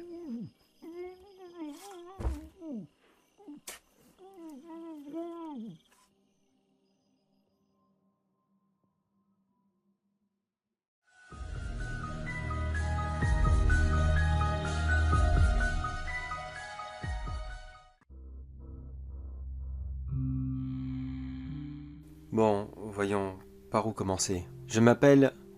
Oh, et puis non, de toute façon, ça, on s'en fout totalement. C'est vraiment pas important par rapport à la situation qui arrive. Tout ce que vous avez besoin de savoir, c'est que je travaille pour le développement de l'application Profil Pic. Disons que je gère la partie française. J'avoue que nous sommes nouveaux sur le marché. Même si nous avons une arrivée fulgurante et une réussite quasiment immédiate. Peut-être que beaucoup d'entre vous ne nous connaissent pas encore. Bon, je ne vais pas faire de pub ici, c'est vraiment pas le moment. Mais pour faire court, notre application permet de transformer les photos de monsieur et madame tout le monde en de véritables petites œuvres d'art. Après, si cela vous intéresse, allez voir de par vous-même. Moi, je ne suis pas là pour ça. Comme beaucoup d'entreprises de nos jours, ce succès on le doit principalement aux youtubeurs qui ont décidé de mettre nos photos à la mode. J'avoue que travailler sur cette application me plaisait beaucoup. Mes principales fonctions étaient simples. Mettre l'application en français et vérifier régulièrement les photos qui nous étaient proposées. Pour beaucoup d'entre vous, cette application n'est qu'un jeu. Et vous essayez des centaines et des centaines de photos tous les jours. Mais comprenez bien que beaucoup ont utilisé des photos qui étaient très douteuses pour certaines. On a eu le droit à tout. C'est pour cela que je faisais de temps en temps des vérifications. Quelques photos sont conservées dans nos archives, afin d'aider l'application à s'améliorer. Mais il faut quand même faire attention à ce qu'on garde. Évidemment que de base on s'y attendait que des gens s'amusent avec. C'était tout à fait logique. Vous ne pouvez même pas imaginer le nombre de paires de nichons, de fesses ou d'autres parties que je ne mentionnerai pas, que notre application a analysées. Bien sûr, la grande majorité d'entre elles étaient refusées car il faut obligatoirement présenter un visage pour que celle-ci fonctionne. Mais là-dessus aussi, certains ont été un peu débrouillards et se sont amusés à dessiner un visage sur leurs fesses. Bon, j'avoue que là-dessus c'était un peu rigolo. Mais le pire est arrivé très récemment. On ne peut jamais savoir exactement qui propose les photos. Il n'y a pas de profil sur cette application. Et c'est bien dommage car ça m'aurait énormément aidé, après tout ce que j'ai vu. Ça a commencé tout sobrement. La photo de quelqu'un qui avait ce que je pensais être à ce moment un maquillage gore sur la figure est passée dans l'application. Celle-ci a très bien fonctionné. Et cela a rendu un superbe résultat. Moi-même, je dois l'avouer, que notre application fonctionne très bien pour le gore. Ceci était le premier signal d'alerte. Mais, comme je vous l'ai dit, j'ai cru dans un premier temps que ce n'était qu'un maquillage, rien d'autre. Comment aurais-je pu deviner? Mais plus le temps passait, et plus les autres photos ne cessaient de s'accumuler. Des maquillages aussi gore les uns que les autres, mais jamais sur les mêmes personnes. Est-ce qu'il s'agissait d'un club de cosplayers professionnels? Non, ils étaient beaucoup trop nombreux, et surtout assez répétitifs. On avait vraiment l'impression qu'il s'agissait toujours de la même personne qui opérait. Même si les maquillages étaient très différents, il y avait quand même des petites similitudes. Un coup, le sourire était aussi large que celui du Joker. Sur la suivante, il manquait un œil. Ou voire même les deux. Les oreilles étaient parfois en moins. Et la pire que j'ai vue, c'était simplement un visage complètement démuni de peau, et qui était là à fixer l'objectif avec un rictus de douleur. C'est là que j'ai commencé à comprendre que non. Il ne pouvait pas s'agir de maquillage. C'était beaucoup trop bien fait. Surtout que toutes les photos avaient un point commun. Hormis la pointe de l'artiste, qui était très flagrante. Tous les visages sans exception exprimaient soit la peur, la tristesse, ou alors la douleur. Tous sans exception. Officiellement, je n'ai pas le droit d'en parler. J'ai rapidement partagé mes doutes au directeur général de la boîte. Mais celui-ci m'a simplement demandé de rester discret. Il a simplement cru à des maquillages lui aussi. Il n'avait pas remarqué les détails que moi j'avais vus. Ou alors il s'en fichait littéralement. Cette application marche tellement bien. Pourquoi se soucier de la vie de quelques personnes, alors que lui, il pouvait devenir millionnaire? J'ai quand même fait quelques recherches de mon côté. Oui, sans son accord, mais que voulez-vous? Je voulais avoir la conscience tranquille. J'ai demandé à un ami qui est beaucoup plus calé que moi sur les ordinateurs de chercher, je ne sais pas, une piste ou n'importe. Il avait quand même une petite idée de comment il allait pouvoir procéder. Il a simplement vérifié les adresses IP à chaque fois que les appareils qui proposaient ces photos se connectaient. Et bingo, c'était toujours la même. Mes doutes étaient fondés. Plusieurs personnes apparaissaient sur ces photos, et pourtant, elles provenaient toutes du même utilisateur. Je vous dirais bien de faire attention. On ne sait jamais qui peut utiliser cette application, mais de toute façon, cet avertissement ne changera pas grand-chose à votre vie. L'application reste très bien, et vous ne pouvez pas tomber sur ces photos. Elles sont là. Elles sont uniquement destinées à un petit groupe de personnes. Le propriétaire des photos, bien sûr, moi-même, qui est obligé de les regarder. Et surtout, cette liste de victimes qui ne cesse de grandir. Et c'est là que je suis complètement dégoûté de mon travail. C'est qu'au moment que je vous parle, je viens tout juste de vérifier une nouvelle photo.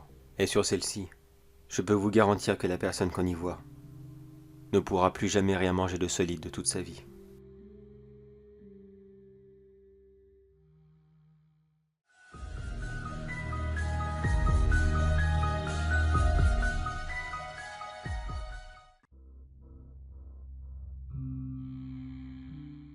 J'en vois tellement des choses ici, dans mon perchoir tranquille, en plein milieu de la forêt. Pourtant, à la base, je suis là pour la faune locale. Plus spécifiquement les insectes. Non, je ne suis pas un passionné ni un autre collectionneur, juste un scientifique qui essaye de voir comment évoluent ces petites bébêtes. Et surtout, j'observe leur changement par rapport au climat. Ça peut paraître nul dit comme ça, mais croyez-moi que ceci est très très important. Bon, je vous passe les détails de mon travail parce que, entre nous, moi qui ne suis pas très fan des insectes, et cela depuis quasiment toujours, j'ai pris cette spécialité. Parce qu'entre nous, il n'y avait vraiment rien d'autre à prendre. Alors vous voyez, si je vis dans la misère, pas la peine d'en rajouter pour vous. Bon, vous inquiétez pas, je ne me plains pas de mon travail. Bon, c'est vrai que les insectes me saoulent beaucoup et la vie dans les bois, ça devient vite chiant au bout d'un moment. Il y a vraiment rien à faire, à part regarder quelques bestioles qui passent. Mais des fois, il faut bien l'avouer qu'il y a quelques petites surprises que je ne m'attendais absolument pas. Bien sûr, je pourrais en évoquer quelques-unes. Des animaux de grosse taille, tels que des loups, des ours, ou alors des messieurs extrêmement poilus qui se promènent tout nus dans la forêt. Et non, je vous garantis que c'est pas une blague. Voyons, qu'est-ce qu'il y a d'autre?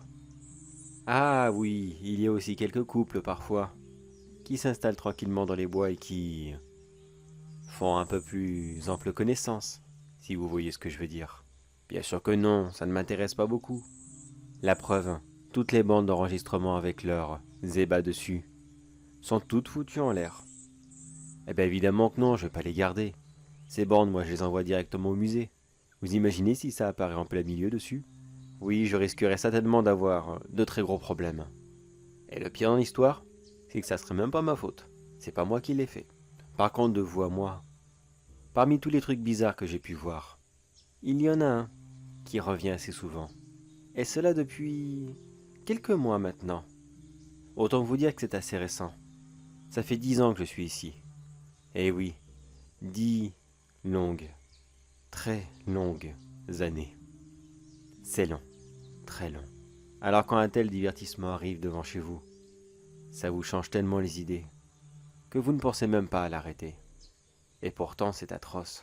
La première fois c'était il y a 6, 7 mois, je ne sais plus trop.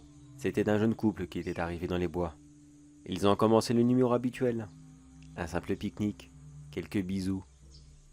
Et de fil en aiguille, monsieur et madame se sont retrouvés tout nus. Et quelques instants plus tard, les couverts du pique-nique se sont retrouvés plantés dans le ventre de madame, qui elle gisait sans vie, en plein milieu de la forêt. Oui, c'était complètement horrible. Écœurant, monstrueux. J'avais tellement peur à ce moment. Oui, bien sûr, j'aurais pu le dénoncer, mais vous imaginez bien que je ne capte pas de là où je suis. Ah bah non, sinon ça aurait été trop beau. Non, à la place, j'ai fait semblant que ma cabane n'était pas habitée. J'ai fait le mort, comme dit l'expression.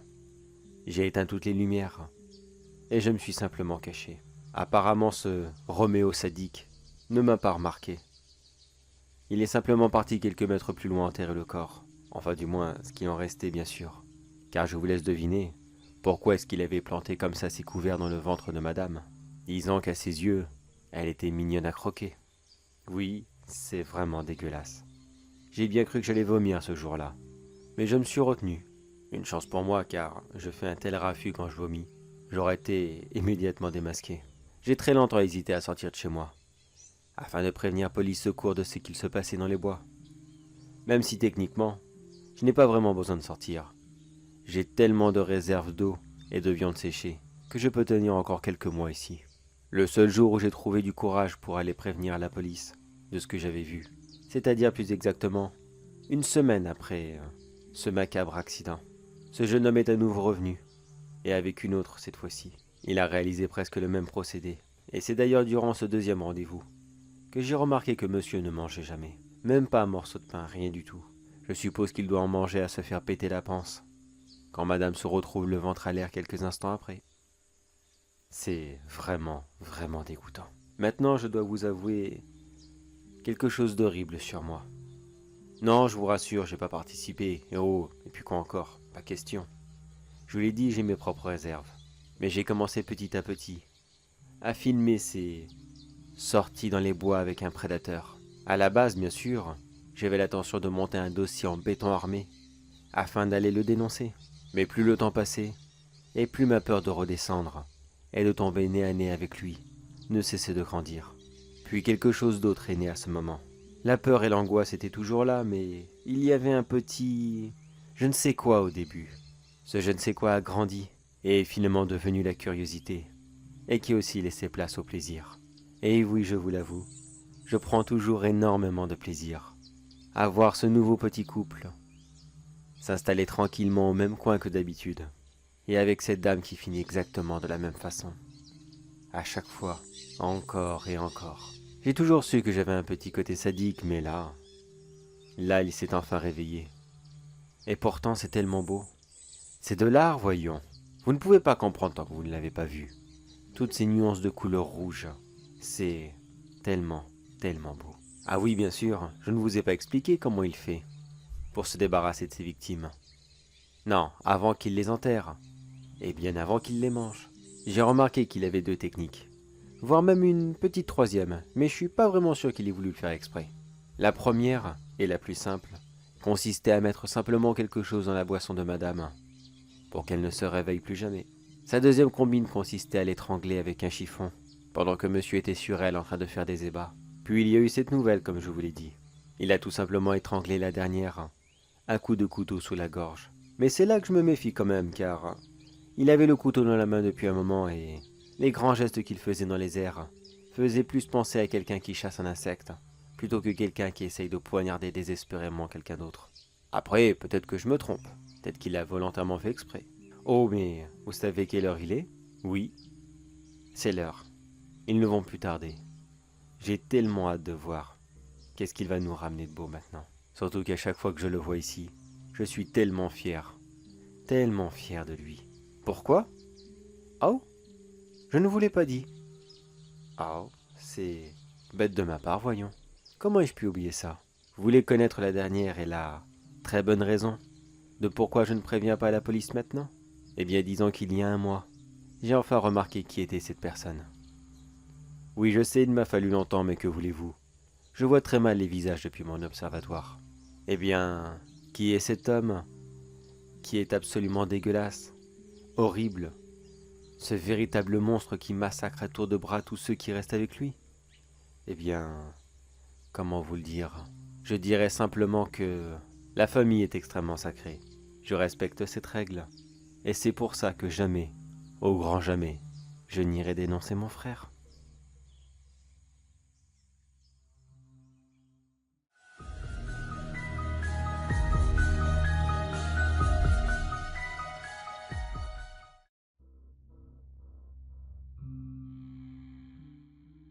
Bon, voyons, il est 1h30. Bon, ok, je crois que je vais faire ma ronde, comme ça sera fait. De toute façon, j'ai à moitié peur qu'il pleut ce soir. Au moins, si je peux éviter les gouttes maintenant, ça sera pas plus mal. Des fois, j'ai vraiment l'impression que mettre un gardien de nuit dans une casse auto, ça sert tellement à rien. Après tout, qui va essayer de s'emmerder la vie à voler des voitures qui ne fonctionnent même plus de toute façon? Enfin. Moi après, du moment que je suis payé, je surveille n'importe quoi. Mais cet endroit est tellement lugubre. Ah, c'est sûr, ça n'a rien à voir avec le centre commercial que je m'occupais.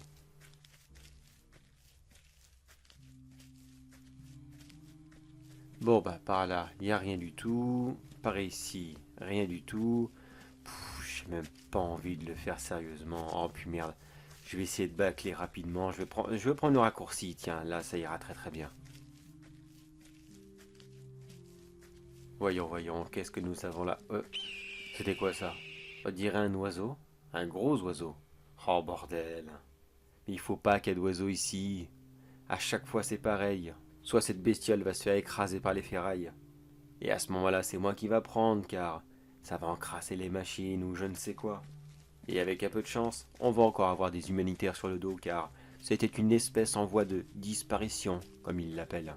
Ouais bah des fois faudrait qu'ils se posent des questions parce que si la bestiole est suffisamment maligne pour attendre dans une casse auto qui est très dangereuse, bah faudra pas s'étonner qu'elle envoie disparition. Bon voyons voir, il est où cette saloperie? Voyons. Où est-ce qu'il est?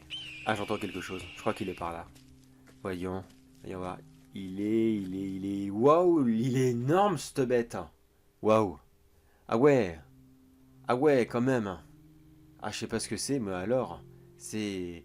C'est menaçant. Oula. Oula.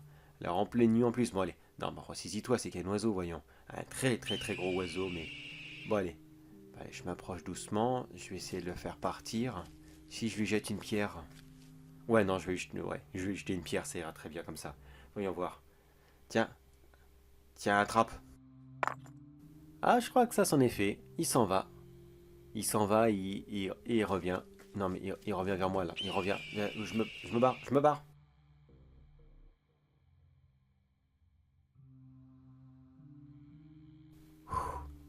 Eh ben. Bah, il a pas voulu me lâcher, cette bête. Oh, saloperie. Oh là là. Oh, j'ai dû me cacher dans une voiture. Oh. Oh, bordel. Mais qu'est-ce que je lui ai fait comme ça?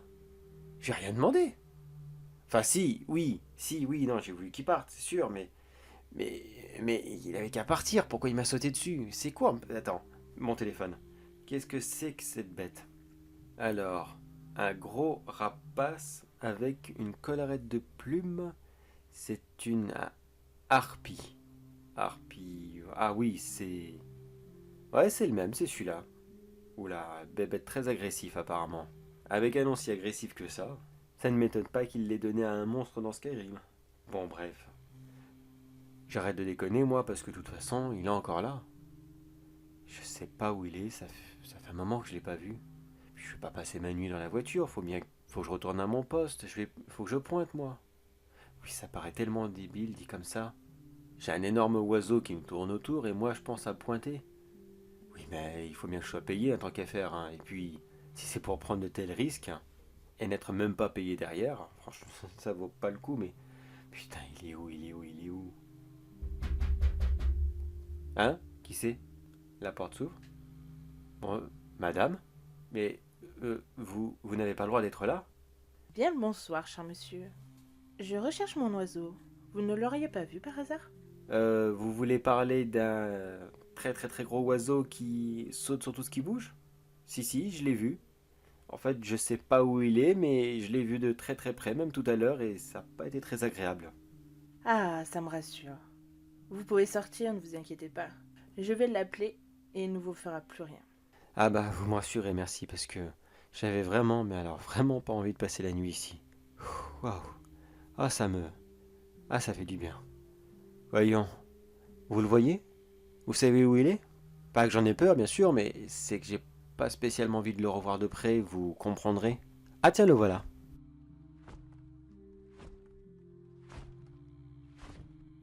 Merci bien, cher monsieur. Dites-moi, auriez-vous entendu parler de la série des crimes récemment qui frappe n'importe qui et n'importe quoi en ce moment? Non, je ne pense pas. Enfin, c'est que je regarde pas trop tout ce qui est chronique mortuaire, vous voyez. Je suis plus tendance branché réseau. Enfin, oui, c'est débile, mais pourquoi une telle question? Eh bien, disons que le responsable de cette série est quelqu'un que j'apprécie et qui ne veut vraiment pas me rencontrer. Pourtant, moi, j'ai tellement envie de le voir, tellement envie de partager mon savoir avec lui et d'entendre toutes ces histoires, toutes ces expériences de tueur pour voir un vrai professionnel en action. Vous comprenez ce que je veux dire, monsieur?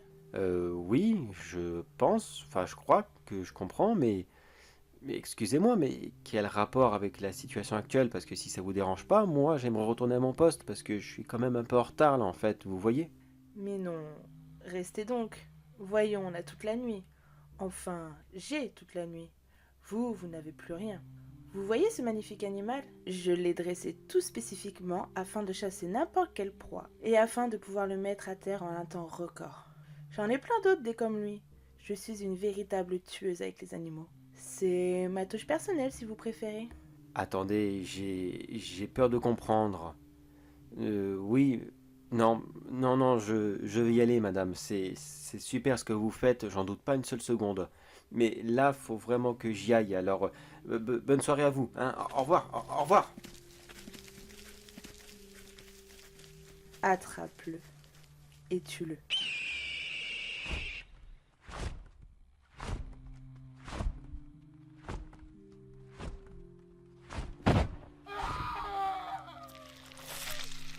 Si avec ça il me remarque pas, bah franchement, je ne sais vraiment plus quoi faire.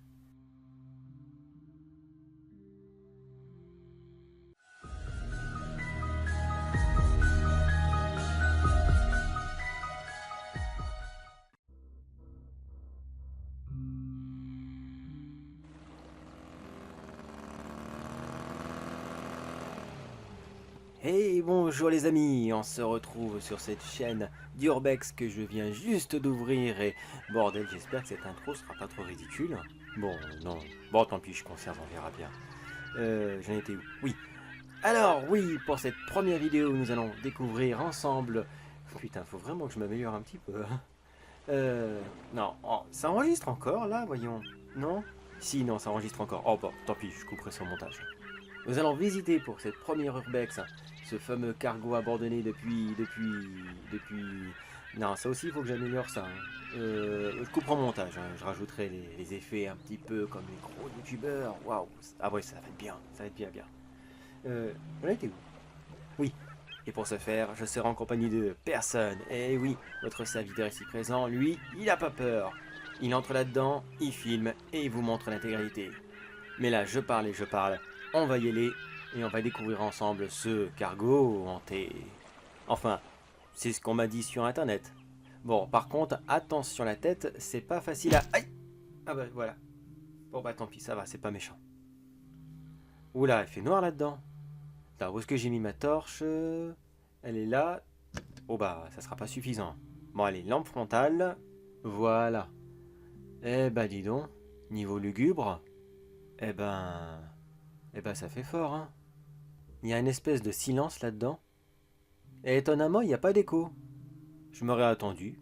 Mais non, en même temps, c'est tellement meublé ce cargo. Comment veux-tu qu'il y ait de l'écho là-dedans? Et en plus, t'as déjà entendu de l'écho en mer, toi? Bon allez, c'est pas tout ça mes chers abonnés, mais on continue à avancer car la visite ne se fera pas toute seule. Alors comme vous pouvez voir ici, il n'y a pas grand chose, juste des vieux meubles rouillés, des cochonneries et c'est moche, c'est moche, c'est moche, bordel. Qu'est-ce que je vais bien pouvoir montrer à mes abonnés moi si je continue à visiter des épaves comme ça? Enfin c'est la première mais quand même c'est dégueu. C'est un côté vraiment lugubre ici. Bon allez, c'est pas grave, c'est pas grave. Une transition, faudra une transition là, voilà. Alors, nous descendons donc à la cave de ce bateau, enfin dans la soute du bateau, excusez-moi. Nous allons peut-être y rencontrer quelques créatures mystiques, incroyables. Apparemment, ce cargo était réputé pour transporter des marchandises exotiques du monde entier. Est-ce qu'on va y trouver un petit reste? Un petit je ne sais quoi, quelque chose qui sera... Mais non, vous inquiétez pas, c'est promis, on ne touche pas. La règle de l'urbex, on regarde, mais pas touche. Voyons, voyons, où est-ce que ça se trouve cette soute maintenant? Bordel, c'est... Ah, c'est immense. C'est immense, j'ai pas un plan, rien du tout pour me repérer, à part le fait que je ne vois que dalle. Même mes deux petites torches ne me servent pas à grand chose. J'ai l'impression que je vais me faire attaquer à tout moment. Oh putain. Mais non, dis pas ça, voyons, tu vas te faire peur tout seul. C'est stupide, y a que toi ici. Bon, voyons. Ah, un escalier, c'est peut-être par là. Bon alors, je vais descendre tout doucement, parce que ça n'a pas l'air d'être bien... Oui, doucement, doucement.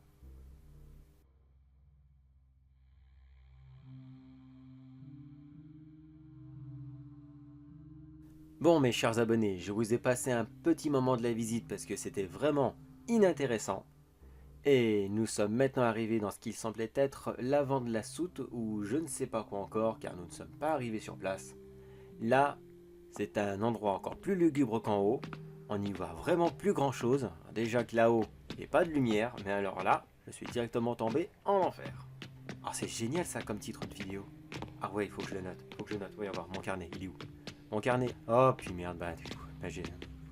Bon, tant pis, je vais essayer de le retenir dans le montage. Enfin, je vais essayer.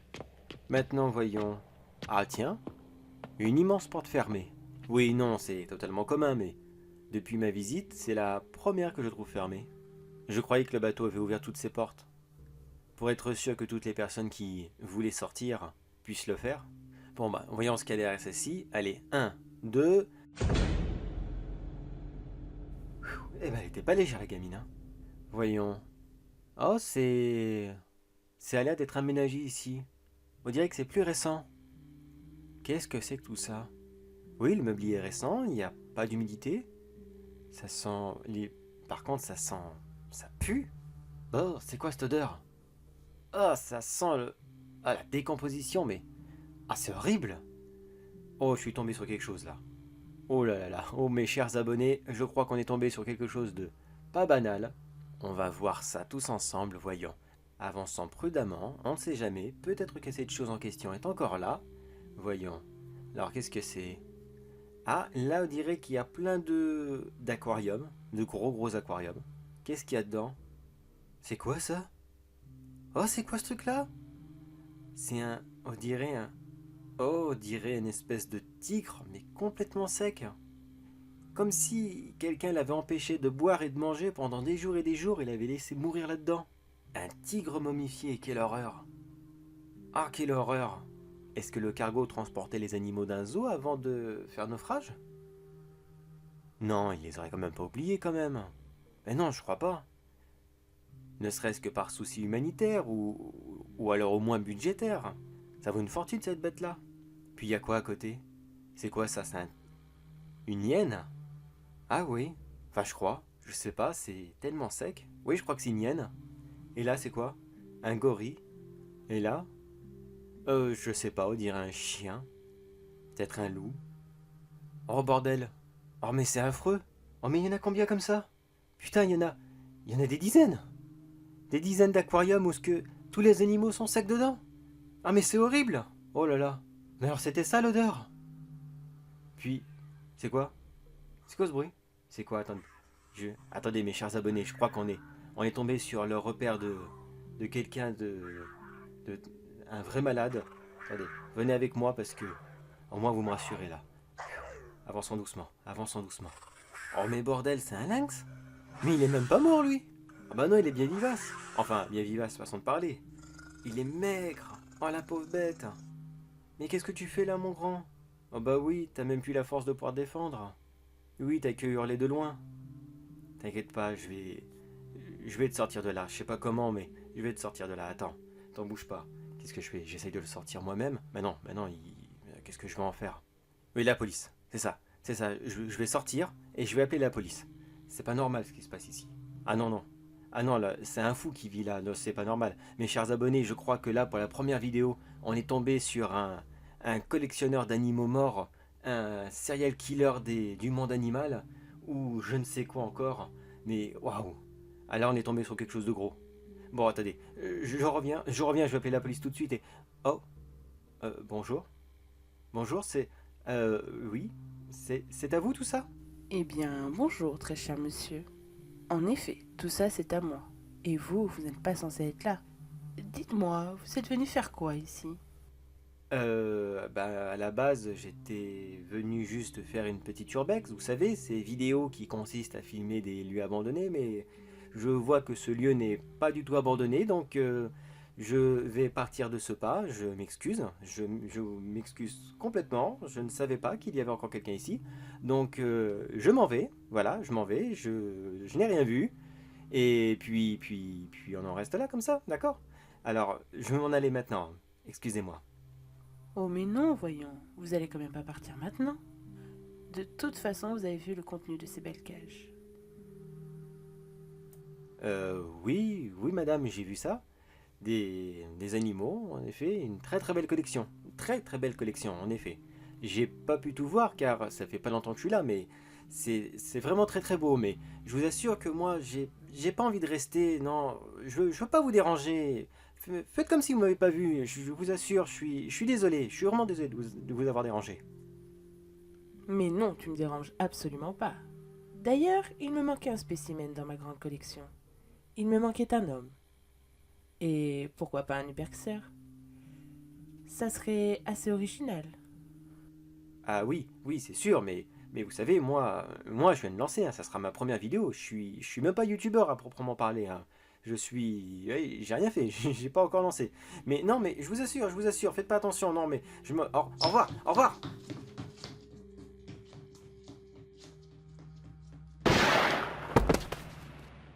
Je t'ai dit que tu allais rester ici. J'ai tout entendu tout à l'heure. Tu voulais appeler de l'aide. Eh bien, peut-être qu'un jour, quelqu'un en appellera pour toi quand ils trouveront ta dépouille en décomposition au milieu de ma gigantesque arche de Noé.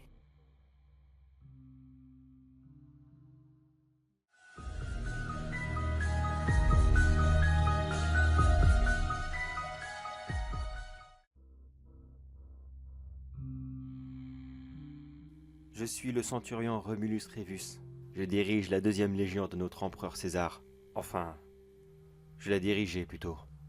Là, je suis sur un champ de bataille. Qu'est-ce qui reste de mes hommes? Oh, quasiment plus rien. Ils sont... Si, il reste des trucs. Là, actuellement, à côté de moi, il y a une jambe. À qui elle appartenait, je n'en ai aucune idée. À ma gauche, il y a un bras. Juste devant moi, des pièces d'armure, qui sont tordues dans tous les sens. Il y a même mon épée qui a volé à quelques mètres. Elle aussi est complètement inutilisable. J'ai réussi à l'utiliser à la dernière seconde, afin de parer un coup de l'un de ces Gaulois. Elle a explosé en morceaux, mais elle a encaissé le plus gros du choc. Moi, j'ai tout simplement été projeté en arrière. Le Gaulois a dû croire que j'étais mort et puis il a passé son chemin, continuant à massacrer tous mes soldats les uns après les autres. Il ne reste pratiquement plus rien de ma légion. Si, je les entends encore, les quelques derniers rescapés. Ils essayent de fuir, mais ils ne peuvent rien de toute façon. On n'a jamais rien pu faire contre eux. Ça fait quoi? La 4e, la 5e légion, qui fonce désespérément sur ce village afin d'essayer je sais même pas quoi. Nous sommes envoyés comme des animaux à la morgue, pour une stratégie que je n'ai même pas compris moi-même.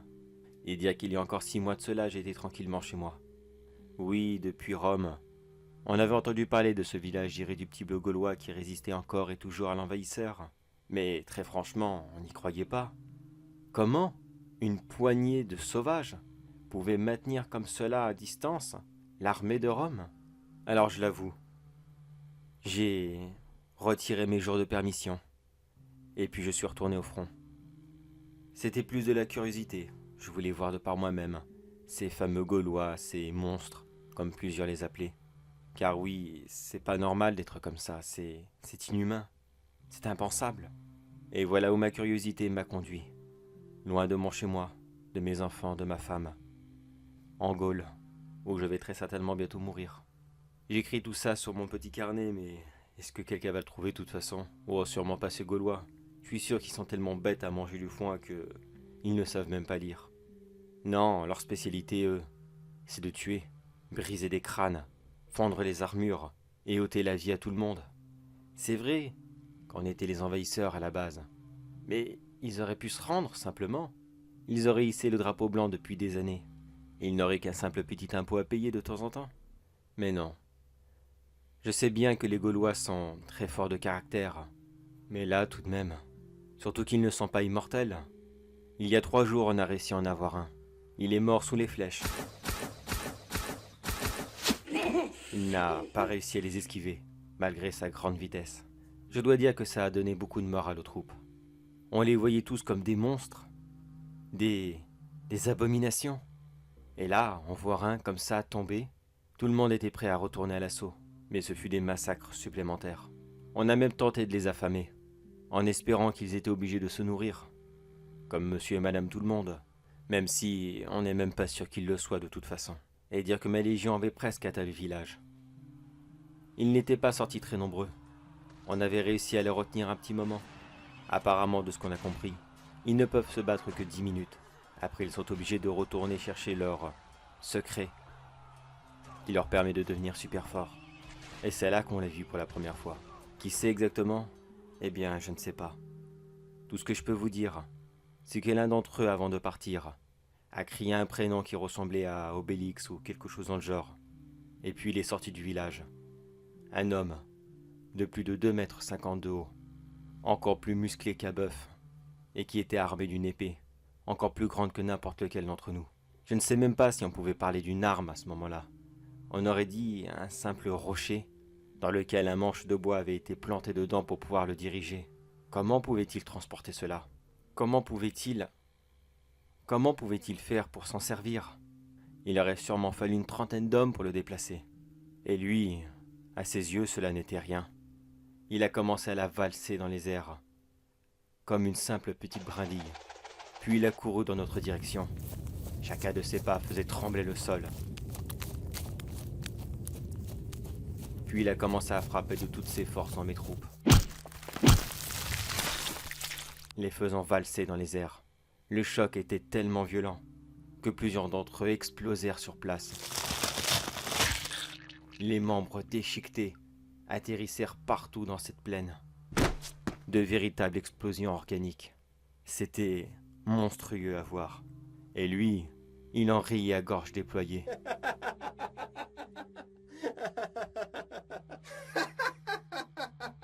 À ses yeux, cela n'était qu'un jeu.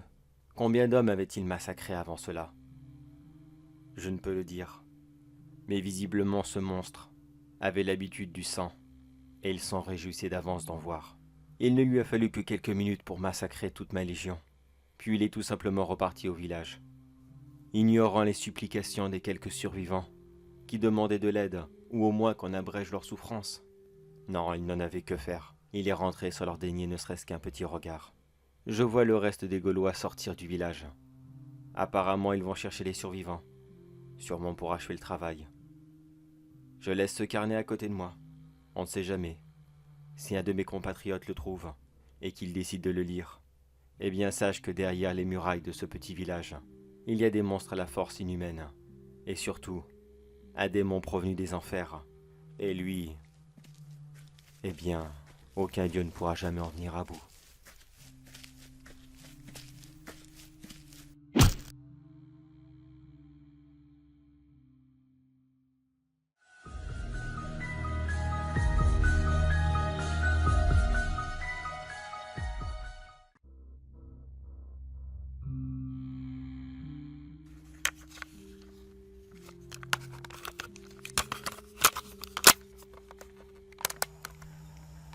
Lundi 31 octobre 2022.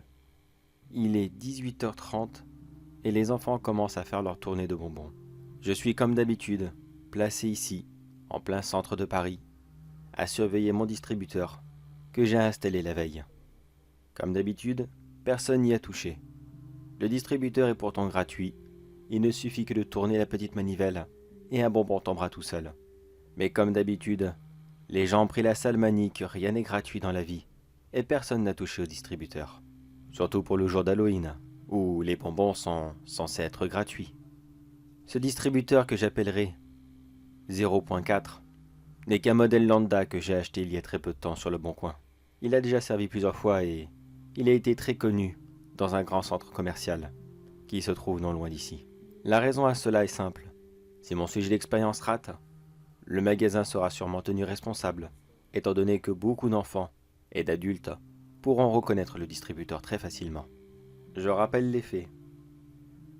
Depuis 4 ans maintenant, j'essaye de mettre au point un bonbon parfait, à partir de différentes drogues, que je mélange de façon malheureusement aléatoire, car n'ayant pas de formule de base, afin de créer le plaisir, la joie, l'enthousiasme, et tous les autres effets positifs que peut procurer la drogue, mais sous un format de bonbon qui serait parfaitement légal.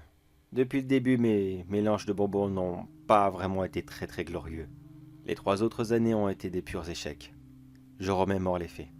31 octobre 2019. Un petit groupe de 3 enfants avait remarqué qu'un distributeur, que j'avais acheté non loin de là à une fête foraine, était complètement gratuit, et ils se sont servis d'un bonbon chacun. J'admire le fait qu'ils étaient restés raisonnables.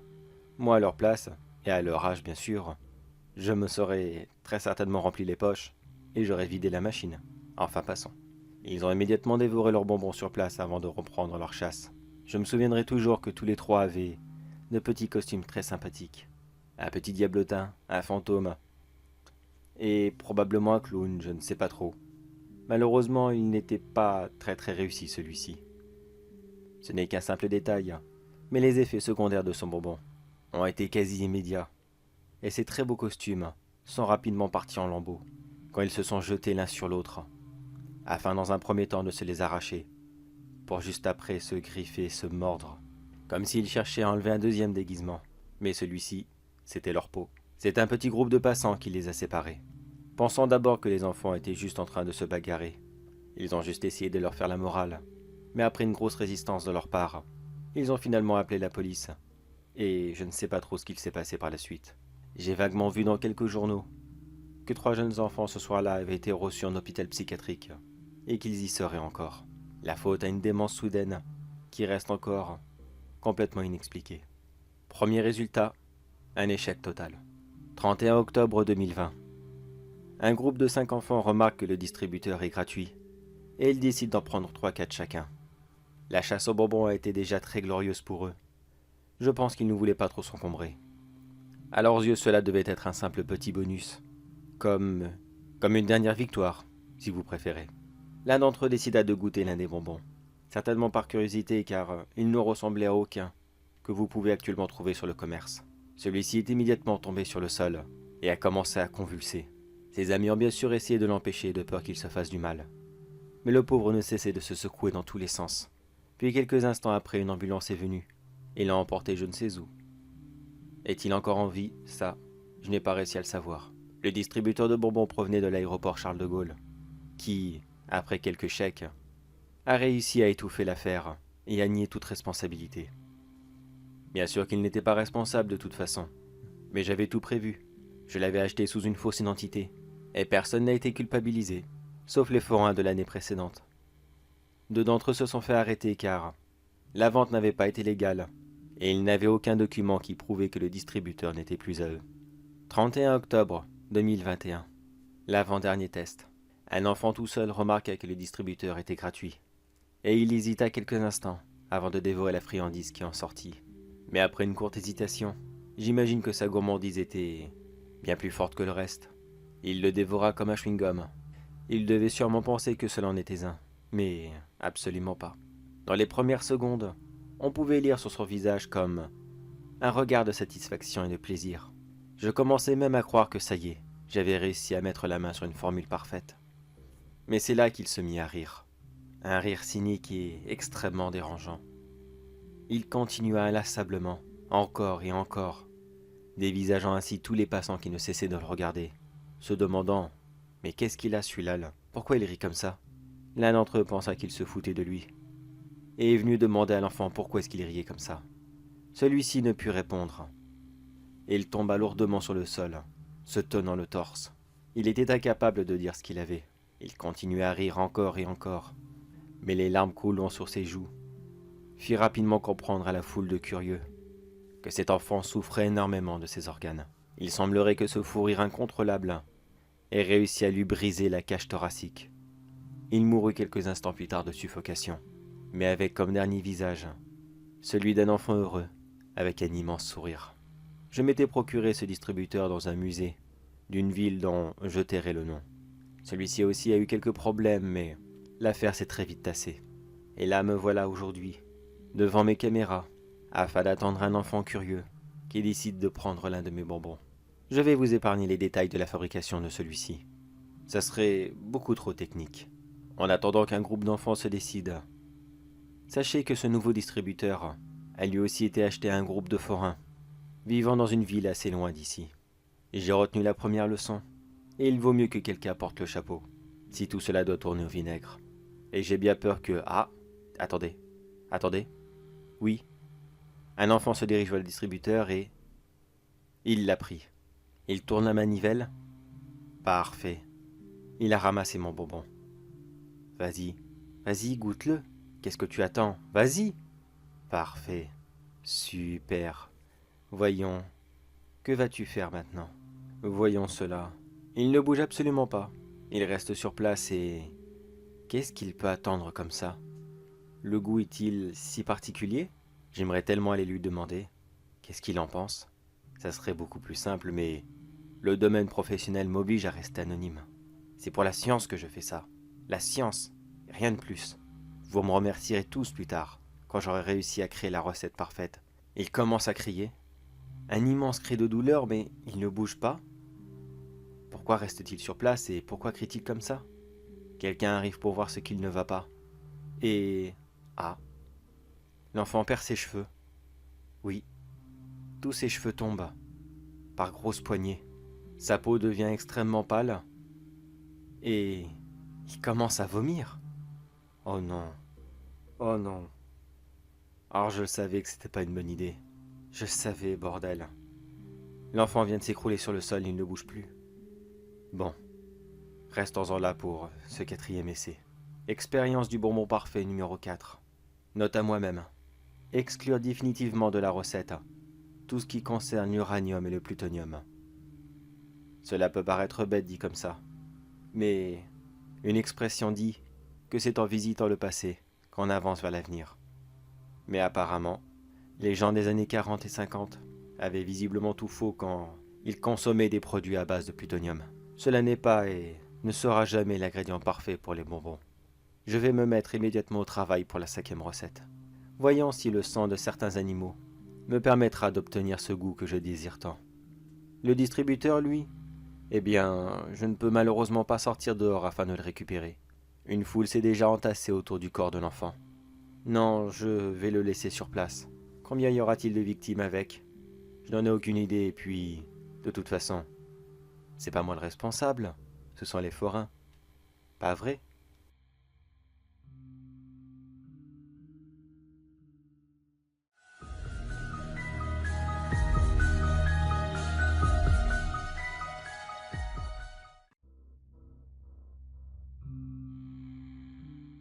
Je me demanderai toujours si les ignares, les crétins, comme j'ai envie de les appeler, sont toujours comme ça avec nous, les surdoués, les intellos comme ils les surnomment. S'ils sont aussi agressifs, est-ce que c'est de la jalousie, de la véritable colère? Est-ce qu'ils ont des problèmes dans leur vie? Tant de questions que jamais personne n'aura la réponse. Moi, qu'est-ce que j'ai fait? Eh bien, c'est simple. J'ai juste gagné un petit concours de sciences. Plus précisément, dans la robotique. Je devais y présenter les premiers modèles, qui ont été une très grande réussite. Ça, là-dessus, je suis vraiment fier de moi. Mais malheureusement, premier prix égale les premiers coups. C'était complètement obligé. Mes harceleurs ne m'ont vraiment pas loupé ce coup-ci. J'ai été obligé de rester un petit peu plus tard pour ranger mon matériel. À l'heure où il n'y avait plus personne, excepté eux, qui m'attendaient bien sagement à la sortie. Ils m'ont attrapé, mis un sac sur la tête, enfermé dans le coffre de leur voiture et là, on roule direction je ne sais pas où. Enfin si, j'ai une vague petite idée.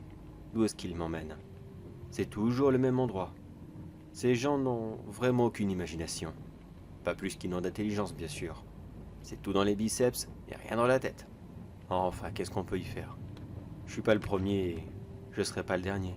Ah, j'entends que le véhicule s'arrête.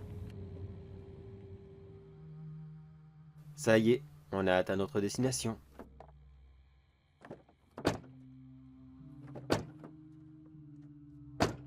Bon les gars, c'est vrai que j'ai toute la nuit devant moi, mais s'il vous plaît, enlevez-moi ce sac sur la tête ou dites-moi au moins où je suis. Non, toujours pas. Hey, c'est bon, pas la peine de pousser. Allez, indiquez-moi la direction qu'on en finisse.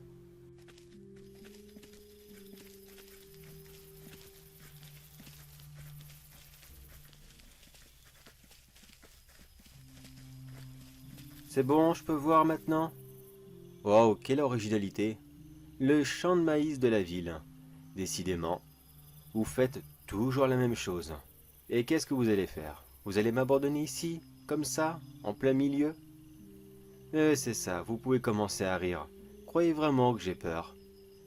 Vous voulez que je vous dise? Oui, c'est vrai. Vous pourriez me tuer même, si vous en aviez envie. Après, j'aurais bien envie de vous demander pourquoi, mais je suis sûr que même vous savez même pas. Mais par contre, il y a autre chose que vous ne savez pas. Votre idiotie à toujours refaire les mêmes choses, systématiquement, chaque année, de génération en génération. Même vos parents, emmenez les surdoués ici, afin de leur faire subir le même traitement. Vous avez vraiment aucune imagination. Et là, j'imagine que vous allez partir fiers, me laissant comme ça. Mais avant de partir, laissez-moi juste vous poser une simple petite question. Mais vraiment une toute simple petite question, que même votre esprit, aussi ridicule qu'inutile qu'il est, pourra le comprendre. Oh, c'est bon, pas besoin de faire ces grimaces de colère. Répondez juste à cette question. À votre avis, je travaillais sur quoi dans cette foire? Parce que je sais que vous n'y étiez pas. Voyons, vous, allez à une foire scientifique. De quoi? Qu'est-ce qu'il y a? Vous voulez me casser la gueule? Ça y est, vous voulez me faire du mal? En plus de m'abandonner ici, vous allez me laisser pour mort comme ça? Là, les gars, ça sera un meurtre. Et vous savez très bien que vous ne pouvez pas aller aussi loin. Mais répondez à ma question. Qu'est-ce que je faisais à votre avis là-bas? Vous ne savez pas? Eh bien, je présentais des petits modèles de robots. Petits, entre guillemets, car ce n'étaient que mes prototypes que j'amenais là-bas. Mais je savais très bien quel sort vous alliez me réserver. Alors disons que j'ai, comme qui dirait, préparé le terrain. Ah, je vois que je pique votre curiosité. Qu'est-ce que je veux dire par préparer le terrain? Eh bien, c'est simple. Nous sommes le soir d'Halloween. Et comme je vous l'ai dit, les grosses brutes comme vous ont pour tradition d'amener les surdoués, ici, dans ce champ, afin de les perdre. Mais c'est vous qui vous êtes amené à votre perte. Respecter les traditions, c'est bien. Mais ne jamais innover, ça, c'est mauvais. C'est mauvais pour tout le monde, y compris la science, que moi, j'adore énormément. Cela fait plusieurs mois maintenant que j'ai retiré chaque épouvantail de ce champ. Et je les ai remplacés. Des copies conformes, mais intégralement robotiques. Ils ressemblent en tout point aux anciens. Il le fallait bien, sinon les fermiers l'auraient remarqué. Et maintenant ils sont là, tout autour de nous, prêts à s'activer et à obéir au moindre de mes ordres. Vous comprenez ce que je veux dire maintenant? C'est bon? C'est monté à votre esprit complètement ridicule? Ah, vous comprenez le danger maintenant. Et voyons, si j'appuie sur cette télécommande que j'avais tout simplement gardée dans ma poche, et vous n'avez même pas eu, ne serait-ce que la décence d'esprit, de me fouiller pour voir si je cachais quelque chose. Allez, je les allume. Et maintenant, on va s'amuser. Je suis fair-play, les gars. Mes robots épouvantails sauront me reconnaître. Mais tout le reste, par contre, ça sera leur cible. Je vais leur donner un objectif simple au début. Oh, et attendez. Brutalement. Ça, c'est classe. Ben, qu'est-ce que vous attendez? Courez! Courez, voyons! Vous les entendez pas qui arrivent? Ils sont là pour vous. Allez! Allez, sauvez-vous!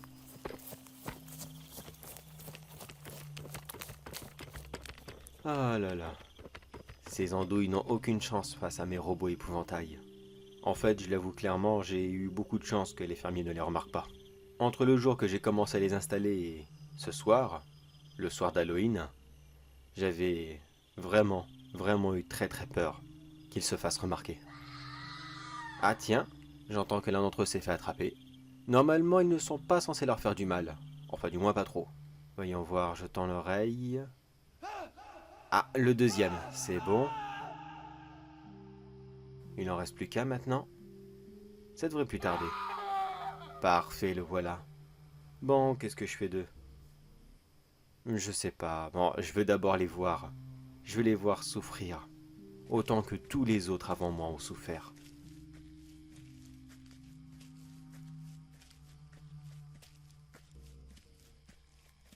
Ah, les gars, je vous ai dit de courir plus vite.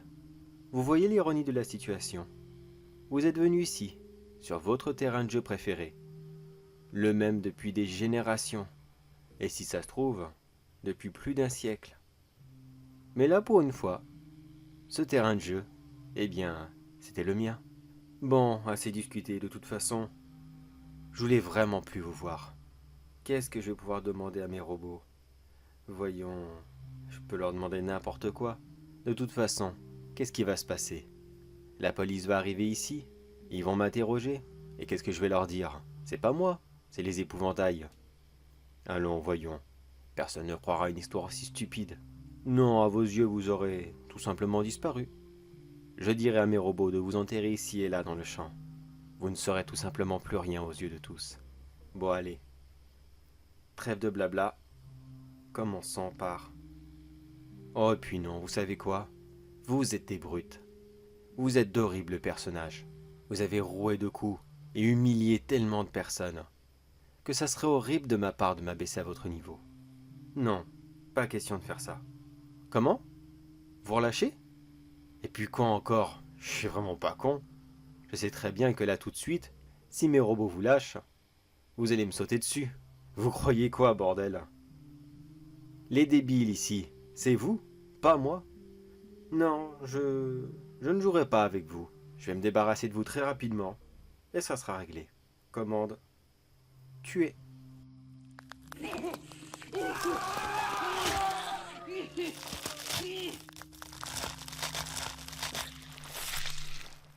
Ce spectacle a été encore plus magnifique que je ne pouvais l'imaginer. C'était tellement impressionnant de les voir les démembrer. Oh mes chers robots, vous êtes tout simplement parfaits. Vous savez quoi? Vous êtes si parfaits que vous allez rester là, dans ce champ. Vous allez retourner à votre place, une fois que vous aurez fini d'enterrer ces idiots bien sûr.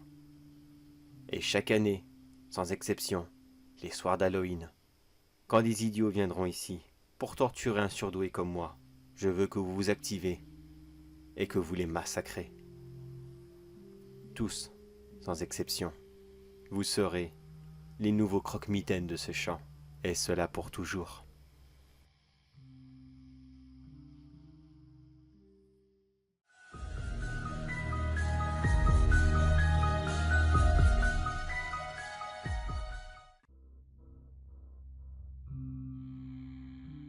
Bon, voyons, où est-ce que j'ai rangé tout ça? Ça sera... Oui, là, c'est bon. Alors, je pose les bougies comme ceci. Et ça sera parfait. Bon, voyons, mes outils, ils sont... Ouais, tout est là. Oui, mais c'est bon, tu sais que tout est là. Après tout, tu fais ça une fois par an et... Ah, ah bah tiens. Tiens, c'est maintenant que tu te réveilles, toi. Mais non, cherche pas à parler. T'as la bouche qui est bandée, ça ne servira à rien. Je comprends rien à ce que tu dis. Mais arrête, je te dis de toute façon. Oh, et puis, tu sais quoi, vas-y. Essaye d'appeler à l'aide, de causer, ça sert à rien du tout. D'habitude, il ne se réveille jamais, mais maintenant que t'es là, tu sais quoi, je vais te raconter mon histoire. Bon, c'est vrai, t'en as sûrement rien à foutre. Je te l'accorde. Mais... allez, t'as bien quelques minutes avant de mourir quand même. Ah oui, désolé, je t'ai peut-être spoilé la fin, mais tu vas mourir. Pourquoi? Comme ça. Non, pourquoi toi? Ben, parce que... Non, sérieusement, parce que j'avais besoin de quelqu'un, et t'as été la première personne que j'ai trouvée comme ça qui se promenait tout seul dans la rue. Ah, c'est du pas de chance. T'as été au mauvais endroit au mauvais moment. Rien de plus. Faisons un peu plus connaissance, toi et moi. Bon, mon nom, t'en as absolument rien à foutre, et puis le tien aussi, j'en ai rien à secouer. Bon, c'est vrai, j'aurais pu regarder dans ton portefeuille pour savoir comment tu t'appelais, mais très franchement, je vais pas écrire ta pierre tombale. Je te dirais bien quoi, mais ça serait spoiler la fin. Donc, laisse-moi d'abord raconter mon histoire, et puis tu verras que tout ça a du sens. Voyons, par où commencer? Commençons par le commencement. Oui, ça sera plus facile. Je suis d'origine mexicaine. Oui, non, je vois ce que tu veux dire. Non, je ne suis pas né au Mexique. J'ai des ancêtres qui viennent de là-bas. Tu vois bien que je suis blanc comme un cul et que j'ai aucun accent.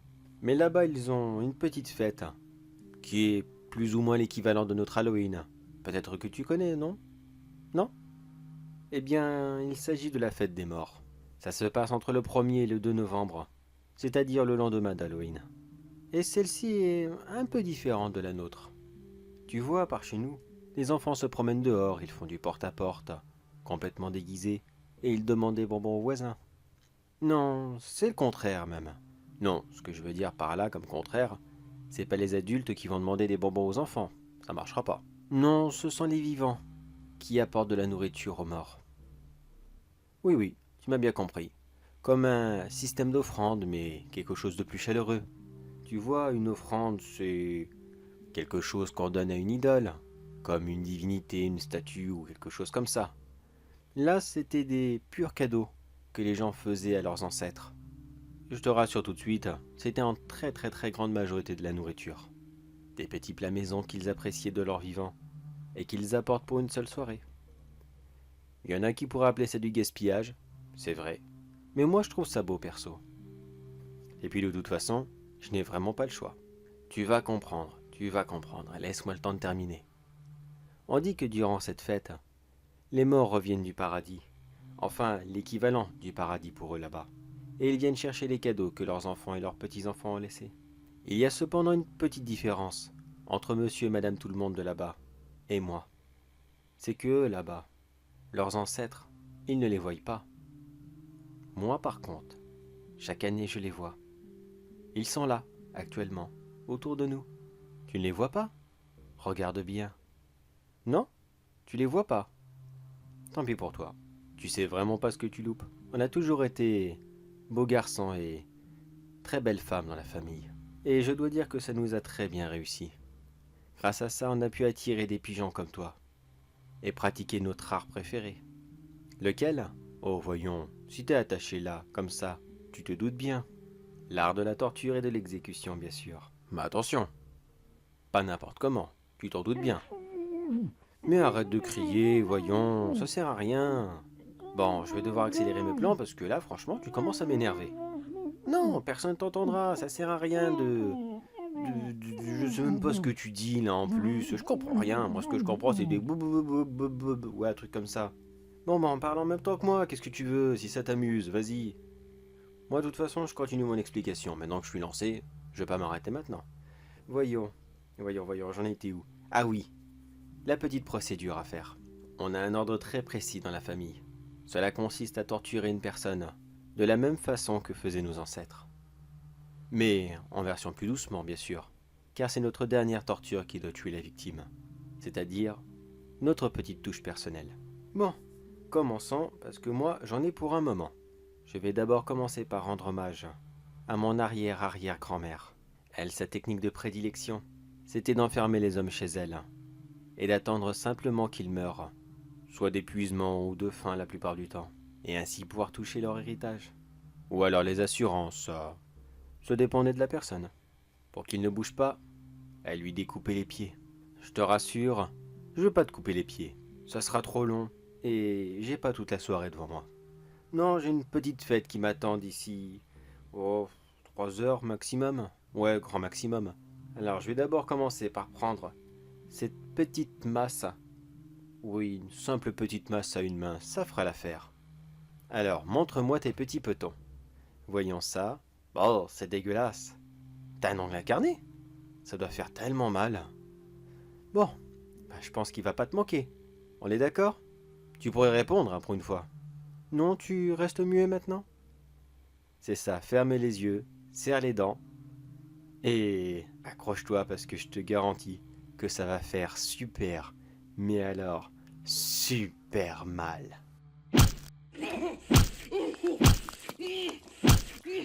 Voilà, c'est bon. Tu comprends de quoi je voulais te parler? Tu vois un petit peu pourquoi tu es là? Bon, bah, maintenant continuons. Oh oui, maintenant qu'on est dans la lancée, on va pas s'arrêter en si bon chemin, voyons. Eh, tu t'évanouis pas, hein? Eh oh! Eh oh, tu t'évanouis pas? Ah, il s'est évanoui. Bon, c'est pas grave, de toute façon, il va se réveiller. Il se réveille toujours. Quand je continue un petit peu. Bon, voyons voir, j'en étais... Alors, les pieds, c'est bon. Maintenant, il est temps de faire pour mon arrière-grand-oncle. Lui, sa petite prédilection, c'était les mains. Disons que c'était un voleur de montres. Et quand quelqu'un court très vite et qu'il ne veut pas la donner, le mieux à faire, c'est de l'arracher et même d'emporter un petit souvenir, non? Alors voyons. Bon, c'est pareil. Je sais pas si j'aurai le temps de les couper. Ah, quoique. Quoique, si je prends ça... Oh, au moins juste une, de toute façon. Les montres, ça va sur la main droite. C'est dommage, il n'en a pas. Désolé, mon arrière-grand-oncle. Tu es peut-être un peu déçu, mais... Qu'est-ce que tu veux? Les montres sont de plus en plus rares de nos jours. C'est même bien mieux que tu sois déjà mort. Sinon, en ce moment, tu n'aurais pas beaucoup travaillé. Quelle triste époque en vie. Des vieilles habitudes comme ça qui se perdent. C'est d'une tristesse plus qu'immense. Bon, comment ça s'allume déjà ça? Ah oui, est-ce qu'au moins j'ai mis plein d'essence là-dedans? Ah oui, c'est bon, il en reste un petit peu. Ah, heureusement, parce que je pouvais plus aller en chercher à la station. Avec l'interdiction de remplir des bidons, moi, je sais plus comment faire.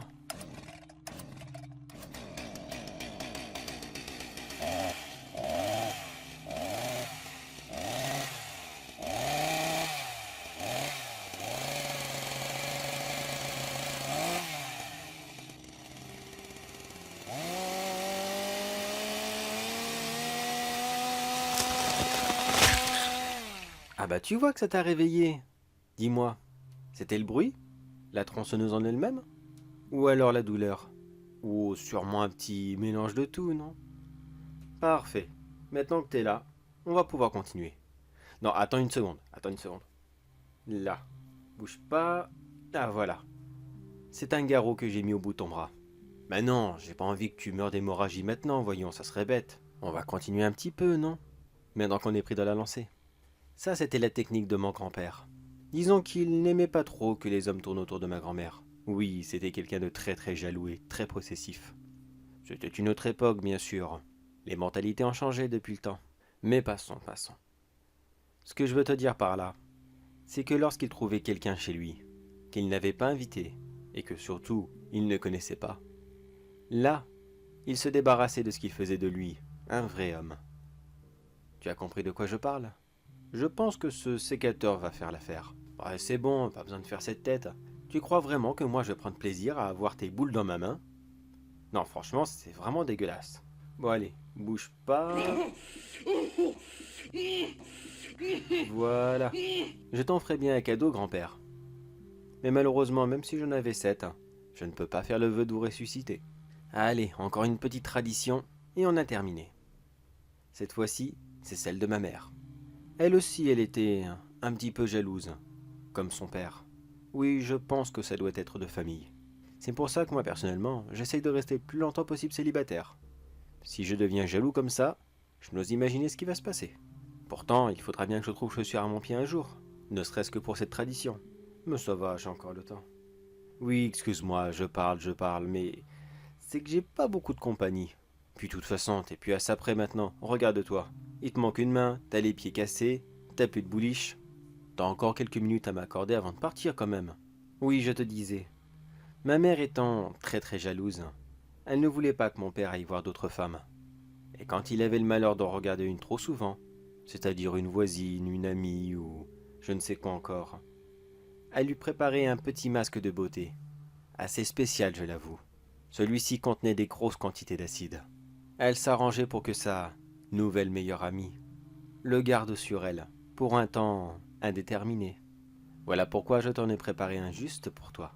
Bon, c'est vrai, désolé, il est pas complètement terminé. Mais je pense que cette petite mixture faite maison devrait faire l'affaire. Allez, ne bouge pas, je tartine ça. Allez, oh, qu'est-ce que tu es beau comme ça, tout en jaune. Ça te va trop bien. Oh, par contre, ça va commencer à piquer maintenant. Oui, je vois la grimace que tu fais, que ça doit pas être agréable. Ah, j'ai de la visite. Tu m'excuses, je reviens. Je vais laisser le masque agir quelques minutes. Ça doit être mon dernier colis, justement. Ça tombe bien, j'en avais besoin pile maintenant. Vas-y, ne bouge pas et profite de ce petit instant beauté.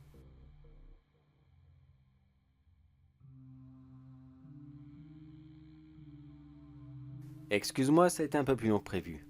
Je vois que... Oh, qu'est-ce que t'es pas beau! Aïe aïe aïe aïe aïe, je crois que j'ai été un petit peu trop fort dans l'acidité du produit. T'as une de ces têtes, mon gars, waouh! Tu sens encore quelque chose? Non, j'ai pas envie de toucher ta gueule. T'es encore vivant, moi? Voyons. Eh oh! Eh oh, est-ce que tu m'entends? Ah oui, c'est bon. Je vois que tu me suis du regard. J'ai bien fait de ne pas tartiner tes globes oculaires. Alors oui, maintenant, comme tu as compris, c'est mon tour de faire ma petite spécialité. Juste avant de procéder, je vais te parler un peu plus de cette fête des morts. Figure-toi que pour se terminer, elle a comme très belle tradition de clore en beauté avec un superbe feu d'artifice. Malheureusement, en France, on ne fait pas ça. Tu t'en doutes bien. Qu'est-ce que ça représente Halloween ici? Bah rien. Pourquoi est-ce qu'on ferait un feu d'artifice pour quelque chose qui ne représente rien? Alors j'ai une petite idée pour réaliser mon propre feu d'artifice. Enfin, sans le visuel bien sûr. C'est juste le côté auditif. Mais non, je veux pas te foutre des fusées dans le cul et toutes les allumer, voyons. Et fais preuve d'un peu d'originalité. Ça serait stupide et en plus c'est dégueulasse, bordel. Après tu fais ce que tu veux de ton cul, moi je m'en fous. Mais quand même, merde. Non, je vais simplement t'ouvrir le ventre très très très légèrement. Alors ne bouge pas, je vais déjà commencer par ça. Scalpel. Oh, c'est pas la peine de faire une grimace, voyons, t'es plus à ça près. Maintenant qu'il y a une très très belle ouverture, j'élargis un petit peu. Voilà, ça fera l'affaire. Et voilà mon dernier ingrédient, cet énorme sac qui contient du maïs sec. Oui, je sais, c'est un petit peu bête dit comme ça. Mais laisse-moi le verser dans cette nouvelle ouverture et tu comprendras. Allez, on met bien à fond, on remplit, nickel. Les 5 kilos, c'est parfait. Bon, le sac, je jetterai ça plus tard. Maintenant que tu es plein de maïs, je vais pouvoir allumer cette table sur laquelle tu es allongé depuis le début. Non, c'est pas une simple table. Essaye de sentir au niveau de ton dos. Tu ne remarques pas qu'il y a comme une petite hauteur à cet endroit? Oh, ça y est, t'as deviné? Eh oui, je vais allumer cette plaque. Et quand tu seras bien chaud, tous les petits maïs à l'intérieur vont éclater et m'offrir un petit spectacle. Bon, pas spécialement digne du Mexique, mais au moins ça sera une petite compensation personnelle. Bon, malheureusement, avant que ça n'arrive, je te préviens tout de suite, la plaque va prendre très longtemps pour chauffer, ta peau du dos va certainement rôtir, brûler, carboniser sur place. Et là, ça va faire encore très mal. Si tu ressens encore la douleur, bien sûr. Vu que de toute façon tu ne peux plus parler, je te souhaite un bon voyage au royaume des morts. Et s'il te plaît, quand tu seras là-bas, est-ce que tu pourras passer un bonjour à mes ancêtres que je ne connais malheureusement pas? Non, je sais que tu peux plus répondre, mais c'est pas grave. Je considère ça comme un oui. Bon, eh bien, plus qu'à regarder maintenant.